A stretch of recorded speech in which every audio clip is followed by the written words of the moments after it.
ঠাস ঠাস ঠাস। ভাবছেন কার গালে পড়ছে? বলছি শুনুন তাহলে।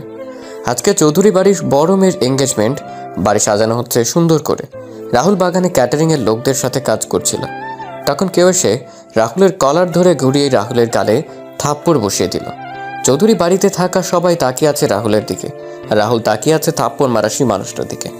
রাহুল আচমকা এমন পরিস্থিতির জন্য প্রস্তুত ছিল না, তাই তো রাহুল 3টা থাপ্পড় খেয়ে কয়েক পা পিছিয়ে মাটিতে পড়ে যায়। তখন রাহুল সামনে তাকায়। এই চৌধুরী বাড়ির কেউ আজ পর্যন্ত রাহুলের সাথে খারাপ ব্যবহার করেনি, তবে কয়েকজন আছে যে রাহুলকে ছোটবেলা থেকে সহ্য করতে পারে না। কে রাহুলকে থাপ্পড় মেরেছে সেটা দেখার জন্য রাহুল সামনে তাকায়। রাহুল সামনে তাকিয়েও অবাক। থাপ্পড়গুলো এতই জোরে মেরেছে আমার ঠোঁট কেটে রক্ত বের হয়ে গেছে। এই রক্ত বের হয়ে যাওয়া আজ আমার জন্য নতুন কিছু না।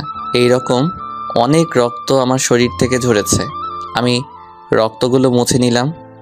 তখন কেউ বলে ওঠে, এই ছোট লোকের বাচ্চা, একটা কাজ দিলে তো সেটা সময় মতো করতে পারিস না, শুধু শুধু আমাদের বাড়িতে এসে আমাদের খাবার নষ্ট করছিস। এই অনাথের বাচ্চা, আমার কাপড়গুলো লন্ড্রি থেকে কে নিয়ে আসবে? তোর বাবা না তোর মা নিয়ে আসবে আমার কাপড়গুলো। আর কয়টা বেজেছে খেয়াল আছে তোর? আমি সামনে তাকিয়ে দেখলাম উর্মি ম্যাডাম দাঁড়িয়ে আছেন, যাকে আমি এই পুরো চৌধুরী বাড়ির মাঝে জমের মতো ভয় পাই। আমার আর বুঝতে বাকি রইল না, এখন আমার মৃত বাবা আর মাকে নিয়ে ও কথা উঠবে। আর এখন যদি তার প্রতিবাদ করি তাহলে এই বাগানে সকল মানুষের সামনে উর্মি ম্যাডাম চেঁচামেচি শুরু করবে। হঠাৎ করে তখন মনে পড়ে ম্যাডামের কাপড়গুলো লন্ড্রি থেকে আনা হয়নি। ইস রে, আমিও ভুলে গেছিলাম একদম। আমি একটা হালকা হাসি মুখে বজায় রেখে ম্যাডামকে উদ্দেশ্য করে বললাম, ম্যাডাম একটা কথা বলবো। কি? তাড়াতাড়ি বলে বিদায় হ অনাথের বাচ্চা। আগে বলেন মারবেন না। তুই কি মজা করছিস আমার সাথে, না আরো একটা দিব? মজা আর আপনার সাথে?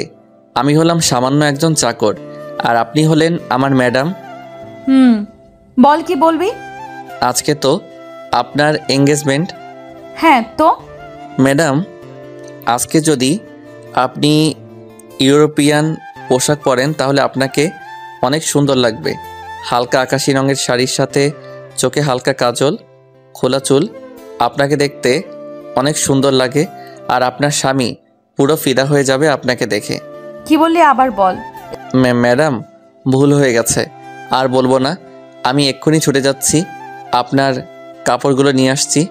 আপনি আপনার রুমে যান, আমি কাপড়গুলো নিয়ে আসতেছি। এদিকে আয়। না ম্যাডাম, আর বলবো না, ক্ষমা করে দেন আমায়। এই বলে আমি এক দৌড়ে বাড়ি থেকে বের হয়ে গেলাম। এবার আমাদের গল্পের নায়ক আর নায়িকার পরিচয় দেওয়া যাক। আমাদের গল্পের নায়কের নাম রাহুল চৌধুরী। সে 10 বছর বয়স থেকেই এই চৌধুরী বাড়িতে কাজ করছে। রাহুল এবার ম্যানেজমেন্ট নিয়ে মাস্টার্স করেছে, সেটা আবার সবার আড়ালে। রাহুলের বাবা মাই পৃথিবীতে বেঁচে নেই। রাহুল বড় হয়েছে একটা অনাথ আশ্রমে। রাহুলের বাবা মাকে তার রাহুল জানে না, আর আমাদের দেশে এরকম ছেলেকে অনাথ বলা হয়। একদিন উর্মির বাবা শরীফুল চৌধুরী একটা কাজে আশ্রমে গিয়ে রাহুলের সাথে পরিচয়, তারপর রাহুলকে তার বাড়িতে নিয়ে আসেন। রাহুলকে চৌধুরী বাড়ির সবাই অনেক ভালোবাসে, তবে উর্মি ছোটবেলা থেকে রাহুলকে সহ্য করতে পারত না। আর বাকিটুকু না হয় গল্প পড়তে পড়তে জানতে পারবেন। এবার আসি আমাদের নায়িকার পরিচয় পর্বে। আমাদের গল্পের নায়িকার নাম উর্মি চৌধুরী। উর্মি তার বাবা মায়ের একমাত্র মেয়ে। উর্মি আমেরিকা থেকে অনার্স কমপ্লিট করে দেশে ফিরেছে। আজকে উর্মির এঙ্গেজমেন্ট তার ভালোবাসার মানুষ জয়ের সাথে।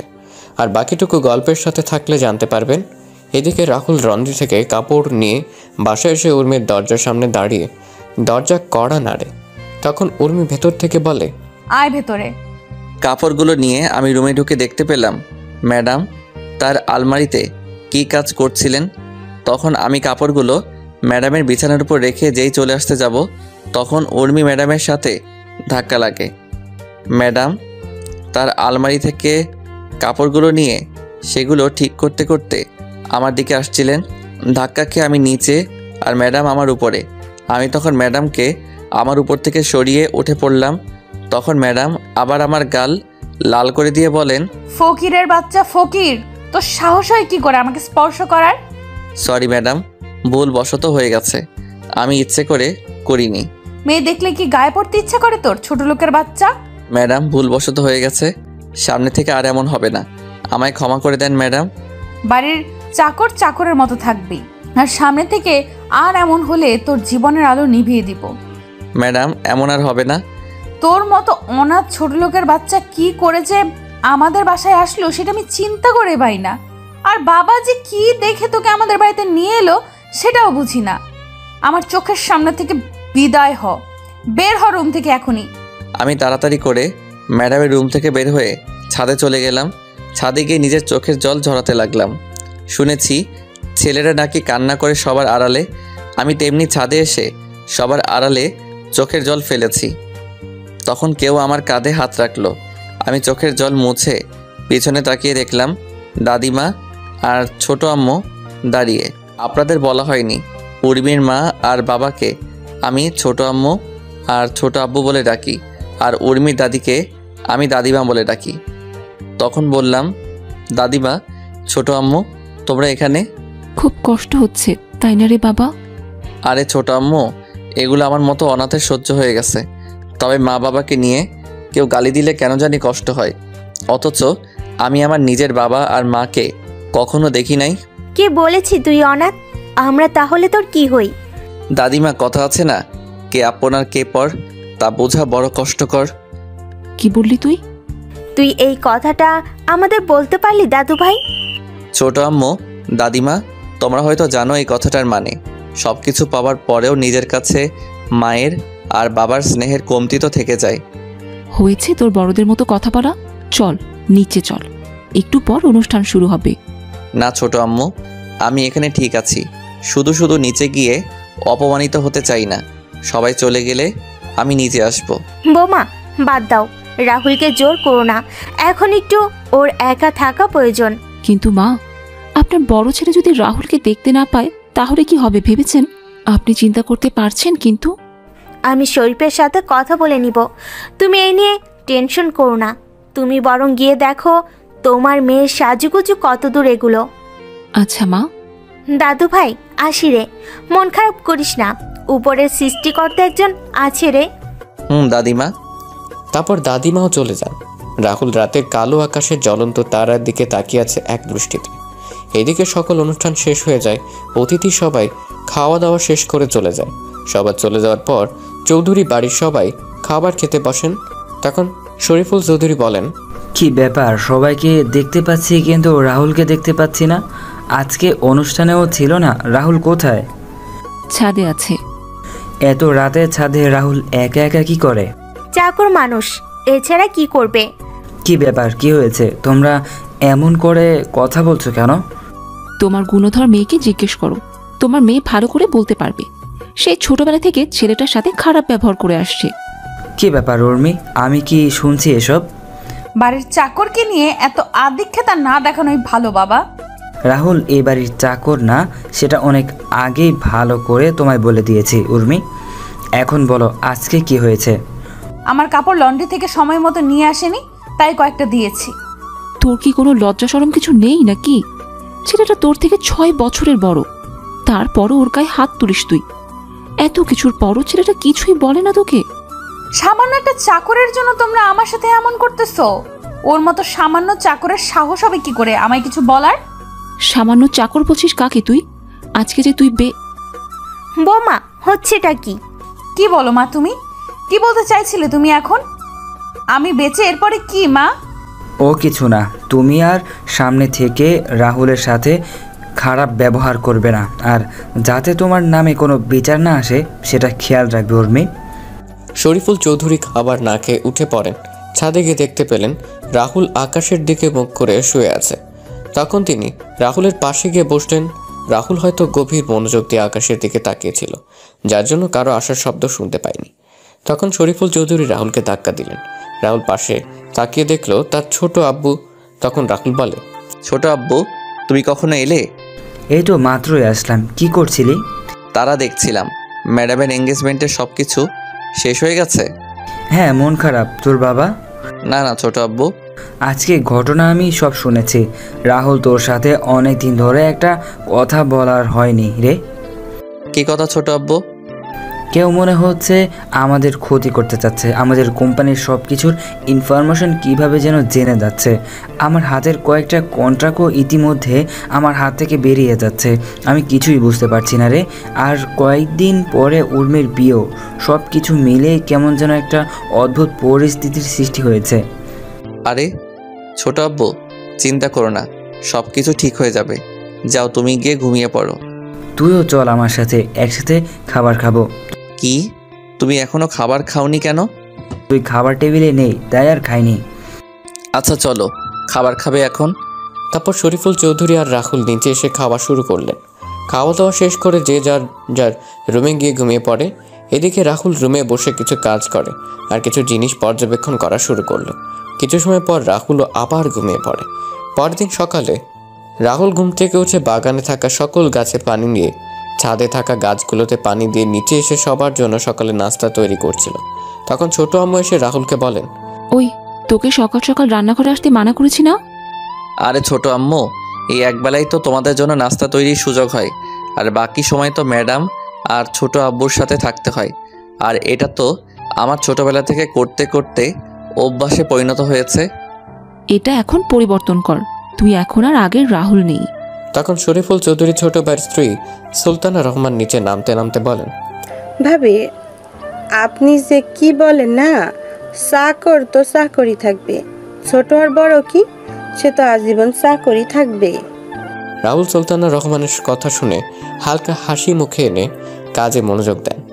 আর ছোট আম্মু সুলতানা রহমানকে উদ্দেশ্য করে বলেন, তুই ঠিকই বলেছিস, অমানুষ তো আর কোনোদিন মানুষ হয় না। অমানুষ কিভাবে মানুষের মূল্য দিবে? ভাবি, তুমি কি কথাটা আমায় বললে? দেখ সুলতানা, তুই কথাটা কিভাবে নিবি সেটা তোর বিষয়, আর আমি কি তোকে মিন করে বলেছি? রাহুল সকলের জন্য নাস্তা রেডি করে টেবিলে সাজিয়ে রাখে। তারপর রাহুল উর্মির জন্য সেদ্ধ ডিম আর চিকেন ব্রেস্ট, টমেটো, শসা ও পেঁয়াজের সঙ্গে পিপার যোগ করে উর্মির জন্য সালাদ তৈরি করে উর্মির রুমের সামনে গিয়ে দরজা কড়া নাড়ে। তখন উর্মি এসে দরজা খুলে দিল। ম্যাডাম, আপনার খাবার। রেখে যা। ম্যাডাম, আজকে কি কোথাও যাবেন? কেন? আসলে ম্যাডাম, ছোট আব্বুকে নিয়ে একটু অফিসে যেতাম। চাকরের বাচ্চা, তুই অফিসে গিয়ে কি করবি? পড়ালেখা তো আর আও জানিস না, আর তুই অফিসে যাবি? এই জুতোগুলো পলিশ করে নিয়ে আয়, আমি 11টার দিকে বের হব। 11টার আগে যেন তোকে গাড়ির কাছে দেখতে পাই। যদি 1-2 সেকেন্ড লেট হয় তাহলে তোর কপালে কিন্তু দুঃখ আছে। আচ্ছা ম্যাডাম। জুতাগুলো নিয়ে নিচে এসে আমি পালিশ করতে লাগলাম। জুতা পালিশ হয়ে গেলে আমি ম্যাডামের দরজার সামনে রেখে আসলাম। আমি নিচে এসে সবার এটো প্লেটগুলো ধুয়ে সাজিয়ে রান্নাঘর থেকে আমার রুমে এসে গোসল করে নিলাম। তারপর সকাল 10টায় ছোট আব্বুকে নিয়ে বের হলাম অফিসের উদ্দেশ্যে। 10:30-এ ছোট আব্বুকে অফিসে নামিয়ে দিয়ে আমি 11টার আগেই বাসায় প্রবেশ করি। আমি গাড়িতে বসে ম্যাডামের জন্য অপেক্ষা করতে থাকি। কিছুক্ষণ পর দেখলাম ম্যাডাম আসছেন। গাড়ি থেকে বের হয়ে পিছনে দরজা খুলে দিলাম। ম্যাডাম গিয়ে সিটে বসলো। আমি দরজা লাগিয়ে ড্রাইভিং সিটে বসে ম্যাডামকে বললাম, ম্যাডাম কোথায় যাব? এই, শপিং মলে যাব। আচ্ছা ম্যাডাম। আমি গাড়ি চালানো শুরু করলাম। কিছুক্ষণ পর আমি শপিং মলের সামনে এসে দেখলাম ম্যাডামের বান্ধবীরা দাঁড়িয়ে আছে। আমি গাড়ি থামিয়ে গাড়ি থেকে বের হয়ে গাড়ির দরজা খুলে ম্যাডামকে বললাম, ম্যাডাম চলে আসছি, আপনি নামতে পারেন। গাড়ি পার্কিং করে বসে থাকবি, আর আমি কল দিলে চলে আসবি। আর এই নে 50 টাকা, দুপুরে খাবার খেয়ে নিবি। হাসি মুখে টাকাটা নিয়ে আমি মাথা নাড়ালাম। তারপর ম্যাডাম তার বান্ধবীদেরকে নিয়ে চলে যান শপিং মলের ভিতরে। আমি গাড়িতে বসে রইলাম, ভালো লাগছিল না। তখন গাড়ি থেকে বের হয়ে আশেপাশে একটু হাঁটাহাঁটি করছিলাম। তখন দেখতে পেলাম একজন ভদ্রমহিলা তার ছেলেকে নিয়ে রাস্তা পার হতে পারছেন না। আমি তখন তাদের রাস্তা পার করিয়ে দিয়ে আসছিলাম। তখনই ম্যাডাম ফোন দিলেন। Hello madam. 4র্থ তলায় তাড়াতাড়ি আয় তো একটু। আমি তাড়াতাড়ি করে শপিং মলের 4র্থ তলায় গিয়ে দেখতে পেলাম কয়েকটা ছেলে মিলে ম্যাডাম আর তার বান্ধবীদের সাথে কি যেন কথা বলছে। তবে তাদের কথা বলার ধরনগুলো সুবিধার মনে হচ্ছিল না। আমি ছেলেদের পিছনে গিয়ে বললাম, কি রে, এখানে কি সমস্যা? কিছু না, তুই যা এখান থেকে, কোনো সমস্যা নেই। আচ্ছা ম্যাডাম চলুন। এখানে কোনো সমস্যা নেই? এইখানে একদম চালাকি করার চেষ্টা করবি না, তা না হলে এগুলো দেখছিস। ভাই আমি কি করলাম? আমি তোমাদের জিজ্ঞেস করলাম সমস্যা কি, তোমরা বললে কোনো সমস্যা নেই, তাই তো আমি এদের নিয়ে চলে যাচ্ছি। আমরা তোকে যেতে বলেছি, তবে এই মা। আর কোনো কথা বলার সুযোগ দিলাম না, সোজা মুখ বরাবর একটা ছক্কা হাঁকিয়ে দিলাম। আর ছেলেটা বাউন্ডারির বাইরে, তারপর সব কয়টাকে মারা শুরু করলাম। হঠাৎ কেউ আমার পেটের পাশে ছুরি দিয়ে আঘাত করে। আমি পিছনে তাকিয়ে দেখলাম ওই ছেলেটা আমি। তখন ছেলেটার দিকে এগিয়ে যাব, তখন ছেলেগুলো দৌড়ে পালিয়ে যায়। তারপর আমি আমার শার্ট খুলে আঘাত পাওয়া জায়গা বেঁধে নিলাম। তারপর ম্যাডামকে বললাম, চলুন ম্যাডাম বাসায় যাওয়া যাক তাহলে। কিন্তু তোর তো ছুরি লেগেছে আর রক্ত পড়ছে। আরে ম্যাডাম, এটা কিছু না, আমাদের মতো চাকরের জন্য এইগুলো কিছুই না। এই আঘাতের চেয়ে আরও অনেক বড় বড় আঘাত পেয়েছি। আর রইল রক্তের কথা, রক্ত তো ছোট থেকে অনেক ঝরেছে, এখনও না হয় আরও কিছু ঝরুক, আমি মারা যাব না এত সহজে, আপনি চিন্তা করবেন না। চলুন ম্যাডাম এখন। বেশি কথা না বলে হসপিটালে চল, তুই না হলে তোর জন্য আমার কথা শুনতে হবে। চিন্তা করবেন না, আমার কিছু হবে না।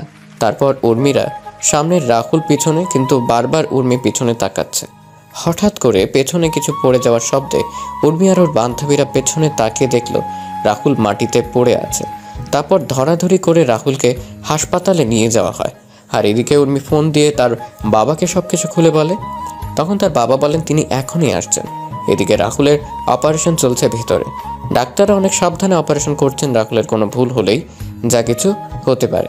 3 ঘন্টা পর ডাক্তার বের হন অপারেশন থিয়েটার থেকে। তবে ডাক্তারের চেহারা কালো হয়ে আছে। এর মাঝে উর্মির বাবা মা, দাদিমা, চাচা চাচি বলেন, চলেন আসেন হাসপাতালে। তখন শরীফুল চৌধুরী বলেন, ডাক্তার রাহুল কেমন আছে এখন? ডাক্তার তার চেম্বারে চলে যান। আর তখন শরীফুল চৌধুরী উর্মিকে বলেন, ডাক্তার চুপ, কোনো কথা বলছে না। এবার সবার মুখটা কালো হয়ে যাচ্ছে, আর উর্মিও টেনশন হচ্ছে। কিন্তু উর্মি বুঝতে পারছে না যে পেটের পাশে আঘাতের জন্য কি এমন হলো ডাক্তারের মুখ এমন কালো, আর ডাক্তার চুপ হয়ে আছে, কোনো কথা বলছে না। তখন উর্মির চাচা শফিক চৌধুরী বলেন, কি হলো ডাক্তার, আপনি কোনো কথা বলছেন না যে? বলুন না রাহুলের অবস্থা কেমন, ছেলেটা ভালো আছে তো? দেখুন, আমি আপনাদের আগে বলেছিলাম যে আচ্ছা, আমরা আপনার চেম্বারে গিয়ে কথা বলি, আপনি চেম্বারে যান, আমরা আসছি। বলছে না। তখন উর্মির চাচা শফিক চৌধুরী বলেন, উর্মি তুই বাসায় চলে যা। কেন? আর তোমরা ডাক্তারকে এখানে কিছু বলতে মানা করলে কেন? তোমরা কি লুকাতে চাচ্ছ আমার থেকে? সামান্য একটা বাড়ির চাকরের জন্য তোমরা এত চিন্তা করছো কেন? আর ও মরে গেলেই বা কি? কি ব্যাপার বলো তো? তোমরা কি লুকানোর চেষ্টা করছো বলো তো? আমি এখানে থাকি আর উর্মি বরং বাসায় চলে যাক। ভাবি কি বললো তোমায় শুনতে পাওনি তুমি? উর্মিকে নিয়ে বাসায় যাও। উর্মি আর চাচি সুলতানা রহমান চলে যান হাসপাতাল থেকে। তারপর সবাই মিলে ডাক্তারের চেম্বারে যান। তখন ডাক্তারের কথা শুনে সবার মুখ কালো হয়ে গেল। 7 দিন পরে সবাই রাহুলকে নিয়ে বাসায় ফিরে আসে। রাহুলের পুরোপুরি সুস্থ হতে আরও 3 দিন সময় লাগে। এখন রাহুল পুরোপুরি সুস্থ। রাহুল আগের মতো বাসার সব কাজ করে। রাহুল একদিন তার রুমে বসে বিসিএসের জন্য পড়াশোনা করছিল। তখনই উর্মি রাহুলের দরজায় কড়া নাড়ে। তখন রাহুল বইগুলো লুকিয়ে রেখে দরজা খুলে দিল। তখন উর্মি রাহুলের রুমে ঢুকে রাহুলকে বলে, শোন, আজকে বিকেলে আমি ফুফুদের গ্রামে যাব আর সেখানে কয়েকদিন থাকবো, তাই তুই তোর কিছু কাপড় সাথে করে নিয়ে নিস। ম্যাডাম কারণটা কি জানতে পারি? তোর জানার দরকার নেই। উর্মি চলে যায় রাহুলের রুম থেকে। রাহুল দুপুরের খাবার খেয়ে নিজের রুমে এসে কাপড়গুলি গুছিয়ে নিল, তারপর ঘুমিয়ে পড়ে। 3:50 শেষে রাহুল ঘুম থেকে উঠে রেডি হয়ে নেয়। তারপর ছোট আম্মু দাদিমার চাচিকে বলে রাহুল বাসা থেকে বের হয়ে গাড়িতেও গিয়ে উর্মির জন্য অপেক্ষা করতে থাকে। কিছুক্ষণ পর উর্মি একটা ব্যাগ নিয়ে বাসা থেকে বের হয়ে আসে। রাহুল গাড়ির দরজা খুলে দিয়ে ব্যাগটা পেছনের ডিকিতে রাখে। তারপর রাহুল গাড়ি চালানো শুরু করলো। উর্মির ফুপুর বাসা উর্মিদের বাসা থেকে 60 কিলোমিটার দূরে। মাঝ রাস্তায় আসার পর রাহুল উর্মিকে বলে, ম্যাডাম একটা কথা আপনাকে কয়েকদিন ধরে বলবো বলে ভাবছি। কি কথা? ম্যাডাম, জয় স্যারকে আপনি কতটুকু ভালোবাসেন? হঠাৎ এই প্রশ্ন কেন? ম্যাডাম বলেন না। নিজের চেয়েও বেশি ভালোবাসি। আর আপনার মা বাবাকে? হ্যাঁ, তাদেরও ভালোবাসি। কতটুকু? হ্যাঁ, তাদেরও ভালোবাসি। আচ্ছা, এখন যদি ছোট আব্বু আর ছোট আম্মু জয় ভাইয়ার সাথে আপনার বিয়ে ক্যান্সেল করে দেয়, তাহলে আপনি কি করবেন? হোয়াট? কি বললি তুই? আরে ম্যাডাম রাগেন কেন? তো কি করব? তুই কি বলছিস সেগুলো? আরে ম্যাডাম, আমি জানতে চাইছি, এমন একটা পরিস্থিতি তৈরি হলো, আপনি জয় স্যারকে বা আপনার বাবা আর মাকে বেছে নিতে হবে, তখন আপনি কাকে বেছে নেবেন? আমি কিন্তু তোর কোনো কথাই বুঝতে পারছি না কিন্তু। আরে বলুন না। সেটা না হয় পরিস্থিতি তৈরি হলে দেখা যাবে। তুই এখন চুপচাপ গাড়ি চালাতো। গ্রামে পৌঁছতে পৌঁছতে সন্ধ্যা পেরিয়ে রাত হয়ে যায়। গ্রামে প্রবেশ করে কিছু দূর আসার পর গ্রামের কয়েকজন বখাটে এসে রাহুলের গাড়ির সামনে দাঁড়ায় আর ছেলেগুলো বলা শুরু করে, তোদের কাছে যা আছে সবকিছু বের কর, না হলে কিন্তু তোদের এখানে মেরে দেব। ম্যাডাম, এদের খিদে পেয়েছে মনে হয়, মিষ্টিগুলো ওদের দিয়ে দেন। কি? ওই আমাদের খিদে লাগছে তোকে কে বলছে? বারে, আপনারা না এইমাত্র বললেন আপনাদের খিদে লাগছে, তাই তো বললাম মিষ্টিগুলো দিয়ে দিতে। আমরা আবার কখন বললাম? ওই রাহুল, তুই এই ফকিরের বাচ্চার সাথে কি কথা বলছিস? ফুফাকে একটা কল দিলে সবকিছু হাওয়া হয়ে যাবে। কি বললি তুই আমাদের? আর তোর কোন বাপকে কল দিবি? দে, আমরা এখানেই আছি। ঠিক বললি তুই? হ্যাঁ। সাহস থাকলে গাড়ির সামনে থেকে সর, আমিও গাড়ি থেকে নেমে তোদের মজা দেখাচ্ছি। সাহস থাকলে বের হয়ে আয়। ওরা গাড়ির সামনে থেকে সরে যাওয়া মাত্রই আমি দরজা হালকা খুলে ওদের দিকে ঝুঁকে বাম পা গিয়ারে রেখে চাপ দিলাম। ওরা বোঝার আগেই আমরা গাড়ি নিয়ে পকার পার। কিছুক্ষণ পর ফুপুদের বাসায় এসে পৌঁছে গেলাম। তারপর ম্যাডামের ব্যাগ, আমার ব্যাগ আর বাকি ব্যাগগুলো সাথে নিয়ে ফুপুর বাসায় প্রবেশ করলাম।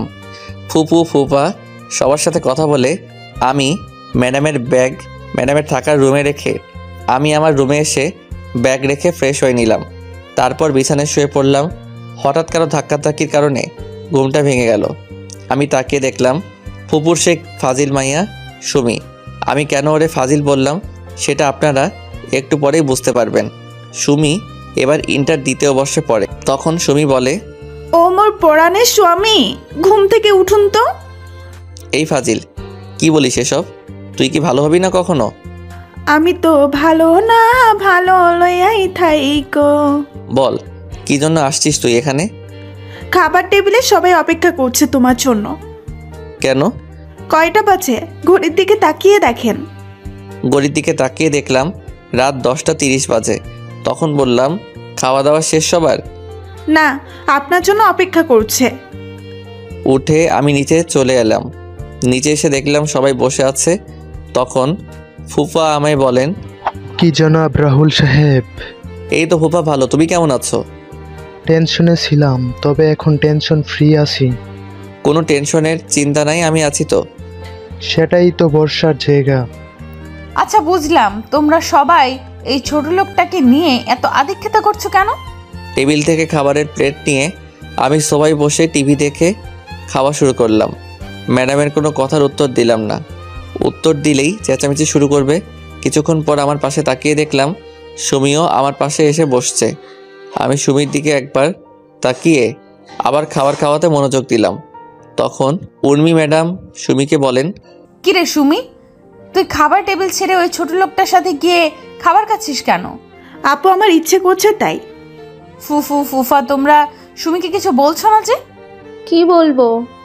ওই ছোট লোকটার সাথে বসে খাবার খাচ্ছে আর তোমরা কিছু বলছো না যে? দেখো উর্মিমা, সুমি এখন প্রাপ্তবয়স্ক একটা মেয়ে। ও ওর নিজের বুঝটা এখন বুঝতে পারছে, কার সাথে চলাফেরা করলে ভালো হবে আর কার সাথে চলাফেরা করলে খারাপ হবে, সেটা ও নিজেই বুঝতে পারে। তাই বলে উর্মি, এসব কথা বাদ দে, তুই খাবার খেয়ে নে। রাহুল বাবা, তোর কি কিছু লাগবে? না ফুপু। আরে মা, আর একটু খাবার দাও। দেখছো না আগের থেকে কেমন যেন শুকিয়ে গেছে। ওই ফাজিল, আমি শুকিয়ে গেছি কোথায়? দেখছিস না মোটা হয়ে গেছি? হ্যাঁ, সেটাই দেখতে পাচ্ছি। তুই দেখতে পাবি? তুই তো আস্ত একটা ফাজিল। তুই একটা ফাজিল। খাবার খা চুপচাপ। এইদিকে উর্মি রাগে ফুসছে। ভেবেছিল সেখানে রাহুলকে এনে ইচ্ছে মতো অপমান করবে, কিন্তু এখানে নে তার উল্টো সবাই রাহুলকে নিয়ে কথা বলছে। উর্মি খাওয়া শেষ করে তার রুমে চলে যায়। এদিকে রাহুল খাবার খেয়ে যেই তার রুমে যাবে, তখন ফুপা রাহুলের সামনে এসে বলেন, আর কত অপমান সহ্য করবি তুই রাহুল? চাকরের আবার মান অপমান? এই তো আর কয়েকটা দিন। তারপর ম্যাডাম তো ওনার স্বামীর বাড়ি চলে যাবেন। সত্যি কথাটা বলে দে না, এবার উর্মিকে তাহলে তোর সাথে অত্যন্ত খারাপ ব্যবহার আর করবে না। সেটা আমি চলে যাওয়ার কয়েকটা দিন আগে ওনাকে বলবো। তুই চলে যাওয়ার কয়েকটা দিন মানে? আরে ও কিছু না, তোমরা টেনশন করো না, আমায় নিয়ে যাও, গিয়ে ঘুমিয়ে পড়ো। কালকে তুমি আমায় নিয়ে কলেজে যাবে? পারবো না। ও বাবা, ও মা, বলো না আমায় নিয়ে কালকে কলেজে যেতে। আর নাটক করতে হবে না। আচ্ছা নিয়ে যাব, কিন্তু কিন্তু কি রে রাহুল? ম্যাডাম, এ নিয়ে চিন্তা করতে হবে না, আমি উর্মিকে বুঝিয়ে বলবো, তাহলে উর্মি বুঝবে। আচ্ছা, গুড নাইট। পরের দিন সকালে রাহুলের ঘুম ভাঙে কারো গরম নিঃশ্বাসে। তখন রাহুল তাকিয়ে দেখে সুমি তার খুব কাছে। এটা দেখে রাহুল এক লাফে বিছানা ছেড়ে মাটিতে গিয়ে পড়ে। তখন সুমি বলে, এটা কি হলো? তুই কি করছিলি এটা? একটু মিষ্টি খাওয়ার জন্য আসছিলাম। মিষ্টি খাবি তো আমার কাছে কি? মা, তুমি তো মিষ্টি বয়, তাই তো তোমার কাছে মিষ্টি খাওয়ার জন্য আসছি। তুই কি রুম থেকে যাবি না আমি চলে যাব? নাটক করে লাভ নেই, তোমরা 1 সপ্তাহ আমাদের এখানে থাকবে। জীবনেও না। বেশি কথা না বলে রেডি হয়ে নাও, একটু পরে কলেজে যেতে হবে। এত সকালে? আমাদের ক্লাস 9টায় শুরু, আর এখন 7:50 বাজে। আচ্ছা তুই যা, আমি নিচে আসছি। আচ্ছা, ওইটা কি তোমার ডান পাশে? কো? রাহুল তার ডান পাশে তাকাতেই সুমি রাহুলের বাম গালে একটা চুমু দিয়ে দৌড়ে পালিয়ে যায়। রাহুল কি বলবে বুঝতে পারছে না। তারপর রাহুল ফ্রেশ হওয়ার জন্য বাথরুমে চলে যায়। বাথরুম থেকে ফ্রেশ হয়ে নিচে গিয়ে সকালে নাস্তা করে সুমির জন্য অপেক্ষা করতে থাকে। কিছুক্ষণ পর সুমি চলে আসে। তখন রাহুল আর সুমি বের হয় বাসা থেকে। রাহুল যেই গাড়িতে গিয়ে বসবে তখনই সুমি বলে, ওইদিকে কোথায় যাচ্ছ? কেন, গাড়িতে যাবি না? না। তাহলে হেঁটে যাবি কি? না। তাহলে কলেজে যাবি কিসে করে? বাইকে করে যাব। বাইক পাবি কোথায়? আর আমি তো বাইক চালাতে পারি না। মিথ্যা বলবে না, আমি জানি তুমি বাইক চালাতে পারো, আর বাইক গ্যারেজে আছে, নিয়ে আসো গিয়ে। গাড়ি থাকতে বাইক কেন? আমার ইচ্ছে তাই। আমি পারবো না। পারবে না তো তুমি? না। মা বাবা কোথায় তোমরা? এই চুপ, যাচ্ছি আমি। চাবি কই? বাইকে আছে। তারপর গ্যারেজে গিয়ে দেখতে পেলাম একটা নতুন বাইক, অ্যাপাচি RTR 164V। তারপর বাইক স্টার্ট দিয়ে আমি গেটের সামনে এসে দাঁড়ালাম। সুমি এসে পিছনে বসলো। তখন আমি বললাম, এই নতুন বাইক কার জন্য কিনে আনা হয়েছে? তোমার জন্য। আমার জন্য মানে? যেদিন আমি শুনলাম তুমি আর উর্মি আপু আমাদের বাসায় আসবে আর 1 সপ্তাহ থাকবে, তখনই আমি প্ল্যান করে বাবাকে বলে বাইক কিনে নিয়ে আসলাম। আর তুমি এভাবে আমায় নিয়ে প্রত্যেক দিন কলেজে নিয়ে যাবে। বাহ, ডেকি স্বর্গে গেলেও ধান ভাঙবে।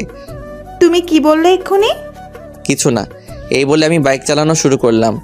কিছু দূর আসার পর সুমি আমায় জড়িয়ে ধরলো শক্ত করে। আমার কেন যেন অস্বস্তি হচ্ছিল। আমি তখন বাইক রাস্তার পাশে দাঁড় করালাম। কি হলো? তুই এভাবে আমায় জড়িয়ে ধরেছিস কেন?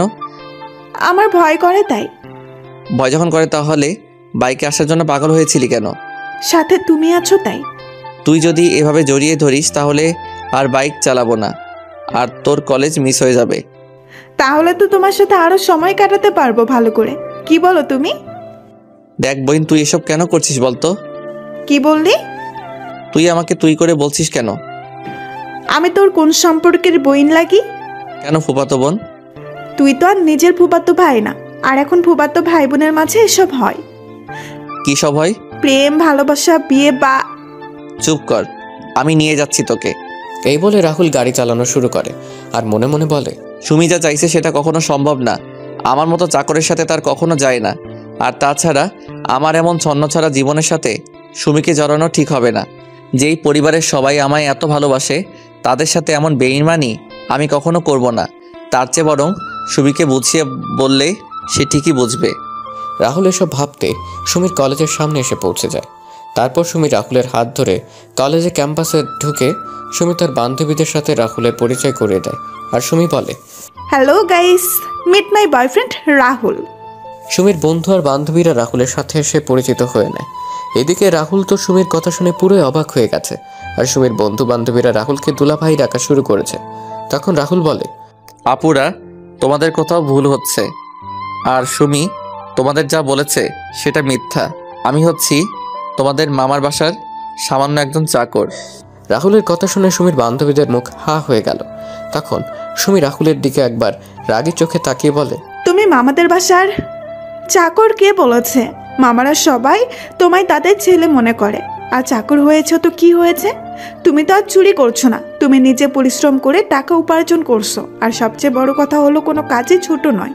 আর রইল চাকর বলে তুমি মনে করছো তোমার পরিবারের সবাই তোমায় আমার থেকে দূরে সরিয়ে দিবে? তুমি যদি এটা ভেবে থাকো তাহলে ভুল ভাবছো। আমার বাবা মা জানে তোমার আর আমার ব্যাপারে। মানে? বাবা আর মা সব জানে। আমি বাবা আর মাকে সবকিছু খুলে বলেছি। সবকিছু জানার পরও ফুপা আর ফুপু কিছু বলেনি? না। কিন্তু সামান্য একজন চাকরের সাথে? উফ, তুমি বারবার নিজেকে চাকর বলছো কেন? তোমায় আমরা কেউ চাকর বলেছি কখনো? এর মাঝেই ক্লাসের বেল বেজে বেড়ায়। সুমি আর তার বন্ধু বান্ধবীরা চলে যায়। রাহুল গিয়ে বাইকে বসে সুমির কথাগুলো ভাবছে। এভাবে কেটে যায় কয়েক ঘন্টা। সুমি ক্লাস শেষ করে চলে আসে আর রাহুল ভেবে চিন্তে কিছু সিদ্ধান্ত নিয়ে নেয়। তখন রাহুল বাইক স্টার্ট দিল। কিছু দূর আসার পর রাহুল বলে, বলো কি কথা?